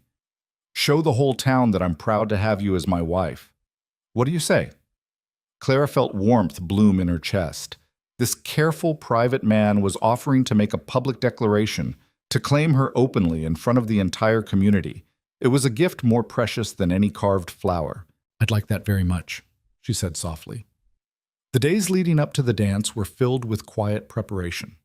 Clara altered one of her dresses, the blue one she'd worn to their wedding, adding lace trim that Mrs. Patterson had given her and taking in the waist slightly. She'd lost weight during the grueling weeks of Ethan's recovery, and the adjustment made the dress fit like it had been tailored specifically for her. Mara watched the process with fascination, asking 1,000 questions about dances and dresses and whether there would be cake. Jacob pretended indifference, but Clara caught him polishing his father's good boots without being asked, a small gesture of support that made her throat tight. Saturday arrived cool and clear, perfect autumn weather. The children would stay with the Hendersons for the evening, giving Clara and Ethan their first real time alone together since the accident. As Clara helped Ethan into his jacket, he still needed assistance with some movements. She was struck by the domesticity of it all. How natural it felt to smooth his collar, to brush a piece of lint from his shoulder, to share these small intimacies of married life. "You look beautiful," Ethan said, his eyes warm as they traveled over her. "I should have told you that on our wedding day, but I was too caught up in my own head to think straight, so I'm telling you now, you're beautiful, Clara." Clara felt her cheeks warm. "Thank you. You clean up fairly well yourself." He laughed and offered her his arm. "Shall we?" The ride into town was comfortable, filled with easy conversation about the children, the ranch, the neighbors. But underneath the casual talk, Clara felt anticipation building. This was their first public appearance as a couple who'd chosen each other, rather than two people trapped by circumstance. It mattered in ways she was only beginning to understand. The dance was held in the largest barn in Red Hollow, decorated with corn stalks and autumn leaves, lit by lanterns that cast warm golden light over everything. Nearly everyone from town and the surrounding ranches had turned out, and the air buzzed with conversation and laughter. A small group of musicians occupied one corner, the borrowed fiddle player from their wedding, plus a man with a guitar and a woman with a surprisingly sweet singing voice. When Clara and Ethan entered, conversation paused for just a moment, that brief hush of collective attention, before resuming with renewed vigor. Clara caught whispers of their names, saw curious glances and knowing smiles. The story of how she'd saved Ethan's life had spread through the community, growing in the telling until Clara barely recognized herself in some of the more embellished versions. Mrs. Patterson bustled over immediately, beaming. "Ethan Crowley, it's good to see you on your feet. And Clara, dear, you look absolutely lovely. That blue brings out your eyes." "Thank you, Mrs. Patterson. Now you two go enjoy yourselves. There's punch and refreshments on the far table, and the dancing's just getting started. Ethan, don't you dare overdo it on that leg, you hear me?" "Yes, ma'am," Ethan said with good-natured resignation. They made their way through the crowd, stopping frequently as neighbors offered congratulations on Ethan's recovery and welcomed Clara more warmly than they had at the wedding. She was no longer a stranger or a subject of gossip. She was one of them now, proven through crisis and care. Martha Henderson appeared at Clara's elbow, her expression softer than Clara had ever seen it. "I'm glad you came, and I'm glad you stayed, though I suppose you figured out I already knew that." "Your test was unnecessary," Clara said, but without heat. "Though I suppose I understand why you felt it was needed. Ethan's like a brother to me. I had to be sure." Martha's gaze drifted to where Ethan stood talking with a group of ranchers, gesturing animatedly as he told some story. "I've never seen him this happy, not even before Sarah died. There's a lightness to him now that wasn't there before. You did that." "We did it together," Clara corrected gently. "I couldn't have built this alone." Martha smiled and squeezed her arm before moving away to greet other guests. Clara watched the crowd, feeling something settle deep in her chest. Belonging. This was what it felt like to belong somewhere, to be woven into the fabric of a community rather than hovering on its edges. Ethan returned to her side, holding 2 cups of punch. "What are you thinking about?" "How strange life is. 2 months ago I had nothing and no one. Now I have all of this." She gestured to encompass the barn, the people, the life she'd stumbled into. "It doesn't seem real sometimes." "It's real." Ethan set down the cups and took her hand. "And speaking of real, I believe I promised you a dance." "Ethan, your leg can handle one slow dance. Come on, Clara. Let me do this properly." He led her to the floor where other couples were already swaying to a gentle waltz. Ethan pulled her close, one hand at her waist, the other clasping hers, and began to move. His steps were careful, his injured leg clearly limiting his movement, but he managed a slow, swaying rhythm that was almost graceful. Clara followed his lead, acutely aware of how close they were, how his breath stirred her hair, how solid and warm he felt against her. They'd shared a bed for weeks during his recovery, but this was different. This was choice, not necessity. Intimacy offered freely rather than dictated by circumstance. "I need to tell you something," Ethan said quietly, his voice pitched for her ears alone. "I've been trying to find the right words for weeks, but there don't seem to be any right words, so I'll just say it plain. I love you, Clara. Not just as a partner or a helpmate, but as a woman, as my wife. I love you, and I wanted you to know." Clara's breath caught. She'd suspected, had seen the evidence in his eyes and his actions, but hearing the words spoken aloud was something else entirely. "Ethan, you don't have to say it back. I know I'm not the easiest man to love, and I know our beginning was all backwards, but I needed you to know how I feel. That this isn't just gratitude or dependence, it's love. Real love." Clara looked up at him, this man who'd been a stranger just weeks ago and was now the center of her world. She saw the vulnerability in his eyes, the fear that she might not feel the same, that he'd opened himself up only to face rejection. "You stubborn fool," she said softly. "Did you really think I didn't love you back? That I would have fought so hard to save you, cared for you so devotedly, chosen to stay when offered freedom, if I didn't love you?" Hope flared in Ethan's expression. You love me? Of course I love you. I think I started falling in love with you when you offered me work instead of turning me away. When you were honest about what you could offer instead of making false promises. When you trusted me with your children and your home. And I definitely loved you by the time I was dragging you out of that ravine, terrified I might lose you before I'd ever really had you. Ethan pulled her closer, and right there in the middle of the dance floor with half the town watching, he kissed her. It was gentle and sweet and full of promise, and when they finally broke apart, Clara could hear Mrs. Patterson sniffling happily and several people applauding. About time, someone called out, and laughter rippled through the crowd. Ethan grinned, unabashed. Guess the whole town knows now. I suspect they already knew, Clara said. We weren't exactly subtle. They danced 2 more songs before Ethan's leg began to protest, and then they retreated to chairs along the wall where they could watch the festivities and talk. Neighbors stopped by throughout the evening, offering congratulations and sharing stories. The children from town ran wild between the adults, their laughter adding to the general joy. Reverend Thompson approached with a knowing smile. I'm glad to see you both looking so happy. I'll admit, I had my doubts about your marriage when you first came to me, but it seems my worries were unfounded.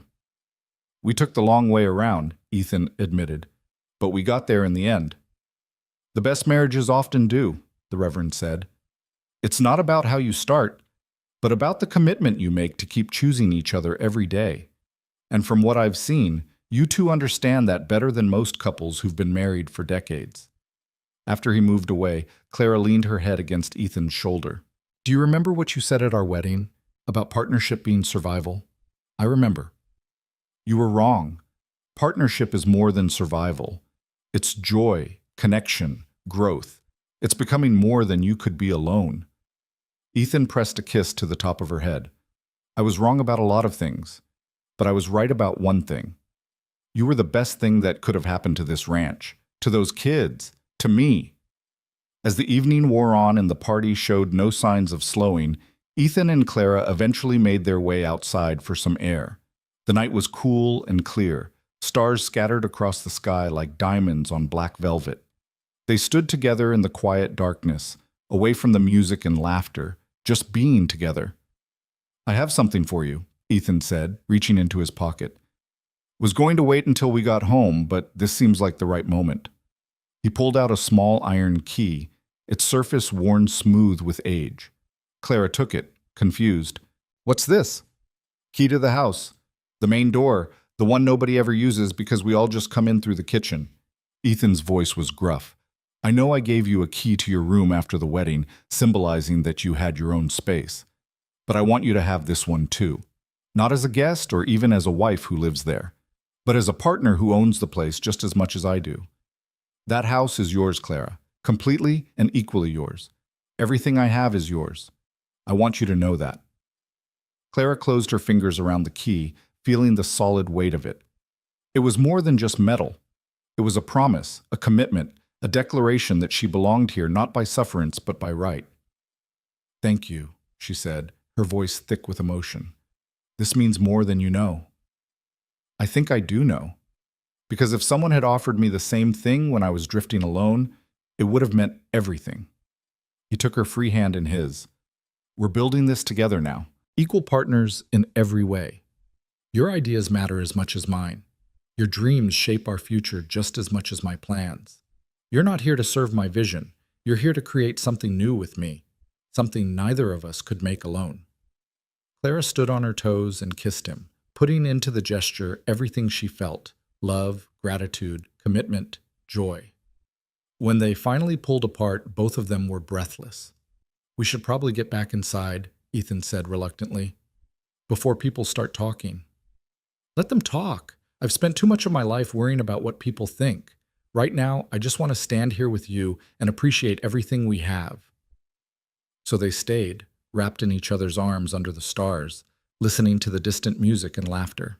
And Clara thought about the journey that had brought her here, the desperation that had sent her west on a stranger's promise, the disappointment of arrival, the choice to stay despite having every reason to leave. Every step had seemed so uncertain at the time, so fraught with potential disaster, But somehow all those uncertain steps had led her exactly where she needed to be. The weeks that followed the harvest dance were some of the happiest of Clara's life. Ethan courted her with a determination that was both touching and slightly ridiculous given that they were already married and living together. He brought her wildflowers from the fields, carved her small wooden trinkets during the evenings, surprised her with a new dress ordered specially from the catalog that Mrs. Patterson kept at the store. "You know you don't have to do all this," Clara told him one evening as he presented her with a carved bird, perfectly detailed down to individual feathers. "I already married you. You won the prize. Maybe I'm making up for lost time. Maybe I'm enjoying myself, or maybe I just like seeing you smile." He tucked a strand of hair behind her ear. "Besides, I figure I owe you about a decade's worth of courtship to make up for skipping straight to marriage. By that logic, you'll be carving me presents until we're both old and gray." Sounds like a pretty good life to me. The children thrived in this new atmosphere of openness and affection. Mara became more confident, less anxious about being forgotten or left behind. Jacob took on more responsibility without being asked, showing maturity beyond his years while still maintaining the playfulness of childhood. They called Clara Ma, without hesitation now, and the word no longer felt tentative or borrowed. It felt earned and true. One evening in late October, as the first snow of the season dusted the ground, the family gathered around the kitchen table for dinner. It was a simple meal: stew made from preserved beef, bread Clara had baked that morning, apples from the barrel in the cold cellar. Nothing fancy, but warm and nourishing and made with care. As they ate, Jacob suddenly spoke up. "Ma, can I ask you something?" "Of course, sweetheart." "Are you happy? I mean, really happy? Not just pretending for our sake?" The question caught Clara off guard. She set down her spoon and looked at this perceptive child who saw more than most adults gave him credit for. "Why would you think I might be pretending?" Jacob shrugged, suddenly shy. "Just, you came here by mistake. Nobody meant to trick you, but it happened anyway. And I know you could have left, but you stayed. I just want to make sure you don't regret it, that you're not sad underneath." Clara reached across the table and took his hand. "Jacob, look at me. I am not pretending. I am not sad. I am happier than I have ever been in my entire life, and that's the absolute truth. Yes, I came here by mistake, but sometimes the best things in life are the ones we never planned for. You, Mara, your father, you're the best things that ever happened to me. I wouldn't change a single moment, not even the hard parts, because they all led me here, to this table, with this family, in this home. Do you understand?" Jacob nodded, his eyes suspiciously bright. "I'm glad you stayed." "So am I, sweetheart. So am I." Mara, not to be left out, piped up with her own observation. "I think the letters were magic, like in the stories Pa tells us sometimes. They brought you here when you needed us, and we needed you, and now we're all together like we're supposed to be." "Magic or luck or fate," Ethan said, his hand finding Clara's under the table. "Whatever brought her here, I'm grateful for it every single day." As winter settled in over Red Hollow Ranch, Clara found herself falling into the rhythms of the season with surprising ease. She learned to read the weather signs from Ethan, to know when a storm was coming by the behavior of the animals and the quality of the light. She learned which chores could be done in the cold and which needed to wait for milder days. She learned how to keep the house warm and cozy, even when the wind howled outside and snow piled up against the walls. And through it all, her relationship with Ethan continued to deepen and grow. They were no longer strangers playing at partnership, but genuine partners building something real together. They made decisions jointly about the ranch, the children, their future. They argued sometimes, but fairly and with respect, and they always talked through their disagreements instead of letting resentment fester. The physical intimacy that had been absent from their marriage gradually developed as well, growing naturally from the emotional connection they'd built. Clara no longer slept in the spare room but shared Ethan's bed fully, and the tenderness they showed each other in those private moments was a revelation to them both. "I never expected this," Clara whispered one night as they lay together in the darkness. "Never thought I could feel this complete." "Neither did I," Ethan admitted. "After Sarah died, I thought that part of my life was over, that I'd never feel anything but grief and obligation. But you brought something back to life in me that I thought was dead forever." "What's that?" "Hope, joy, The belief that tomorrow might be better than today instead of just another day to survive. Clara nestled closer, feeling safe and cherished in a way she'd never experienced before. This was what she'd been searching for all along without even knowing it. Not just a place to belong, but people to belong with. Not just shelter, but home. Christmas came, and with it a celebration that filled the house with warmth and light. Clara had never had much use for holidays before. They'd been painful reminders of what she didn't have, of family dinners she wasn't invited to and traditions she didn't share. But this year was different. This year she had children to bake cookies with, a husband to exchange simple gifts with, neighbors who stopped by with well wishes and homemade treats. On Christmas morning, Clara woke to find Ethan already up, stoking the fire to warm the house. He turned when he heard her stirring and smiled that smile that still made her heart skip. "Merry Christmas, Mrs. Crowley." "Merry Christmas." She crossed to him, letting him pull her into his arms. "The children will be up soon. Let them sleep a few more minutes. I wanted to give you something first, before the chaos starts." He reached into his pocket and pulled out a small box. Inside was a delicate silver locket, simple but beautiful. When Clara opened it, she found 2 tiny photographs inside, one of Jacob, one of Mara. "So you can carry them with you always," Ethan said quietly. "And when we add to our family, we'll get a bigger locket. But for now, I wanted you to have this. A symbol of the family you've made, the children who love you, the life we're building together." Clara's eyes filled with tears. "It's perfect. Thank you." She fastened the locket around her neck, feeling the light weight of it settle against her heart. It was such a small thing, but it represented everything: acceptance, belonging, love freely given and gratefully received. The children thundered downstairs moments later, full of excitement about the simple presents Clara and Ethan had managed to gather. A new slate for Jacob, a cloth doll for Mara that Clara had sewn in secret, small treats and treasures that meant the world to children who'd had so little for so long. They spent the day in comfortable domesticity, eating too much, playing games, telling stories by the fire. Neighbors dropped by throughout the day, and the house was filled with laughter and conversation and the warmth of community. As Clara watched it all unfold, saw the joy on her children's faces, felt her husband's arm around her shoulders, heard the friendly voices of neighbors who'd become friends, she was struck by the perfect impossibility of it all. That she'd found this life by accident. That deception and desperation had somehow alchemized into love and belonging. Late that night, after the children were finally asleep and the house had quieted, Clara and Ethan sat together by the dying fire. The locket still hung around Clara's neck, and she touched it occasionally, reassuring herself that it was real. "What are you thinking about?" Ethan asked. "About how wrong I was. About so many things." "Such as?" "I thought strength meant not needing anyone.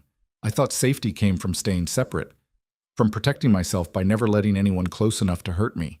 I thought home was a place, just 4 walls and a roof that would shelter me from the world. And now? Now I know that real strength comes from letting yourself be vulnerable with someone you trust.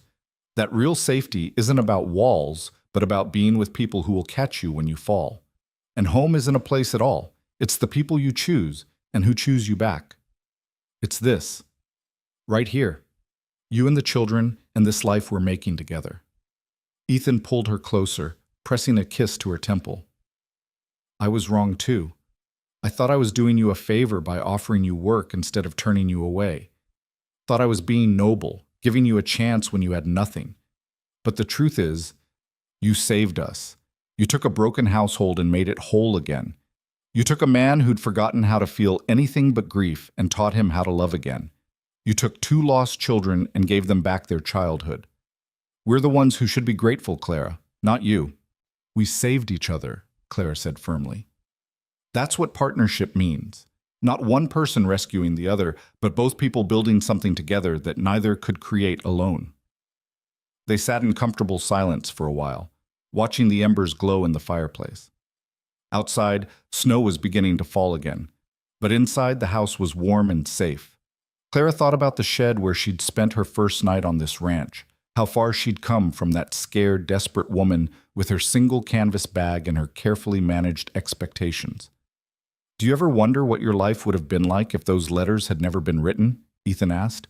"If you'd never come here?" Clara considered this seriously. Sometimes. I think I would have kept drifting, working whatever jobs I could find, saving what little money came my way, always alone and always looking for something I couldn't name. Eventually, I would have ended up old and worn out with nothing to show for all my years of survival. It wouldn't have been a life, really, just existence. And you're happy with how things turned out, even though it was all a deception at the start? Especially because of how things turned out. Yes, the beginning was based on a lie, but everything after that has been honest. We chose this, Ethan. We chose each other, chose to build something real out of that false start. And that choice, the conscious decision to stay and fight for what we were creating, that matters more than how we began. Ethan nodded slowly. I keep thinking about what I said when you first arrived, that I didn't send for you, that someone made a mistake. I remember. I was wrong. Maybe someone did make a mistake, but it was the best mistake anyone ever made. Because you weren't a mistake, Clara. You were exactly what we needed, arriving exactly when we needed you, even if nobody planned it that way. Clara felt tears slip down her cheeks, but they were good tears, happy tears, the tears of someone who'd finally found their place in the world after years of searching. I love you, she said simply. I love this life, these children, this ranch. I love the woman I'm becoming here, stronger and braver and more whole than I ever was before. And I love that we get to keep building this together, day by day, choice by choice. I love you too, Ethan said. And I promise you this, for the rest of my life, every single day, I'm going to make the choice to stay, to fight for this, to be worthy of what you've given me. You'll never have to wonder if I'm committed, if I'm fully here, because I am, Clara, completely and forever. They sealed the promise with a kiss, gentle and sweet, and full of everything they'd built together. And as the fire burned down to ash and the snow continued to fall outside, Clara Crowley, formerly Clara Whitmore, mail-order bride who'd arrived by deception to a ranch that hadn't wanted her, finally understood what it meant to be home. Not because someone gave her shelter, not because she had nowhere else to go, but because she'd made the conscious, deliberate choice to claim this place and these people as her own. Because she'd been brave enough to risk her heart on the possibility of happiness. Because when offered freedom, she'd chosen love instead. The rejection that had greeted her arrival had transformed into belonging. The rancher who'd barred the door had become the man who'd given her the key to everything he owned. The desperate need to leave at dawn had become the fierce determination to stay forever. She was exactly where she was meant to be. And for the first time in her life, Clara wasn't just surviving, she was thriving. She was loved, she was home. And no one, not even Clara herself, could ever call that a mistake.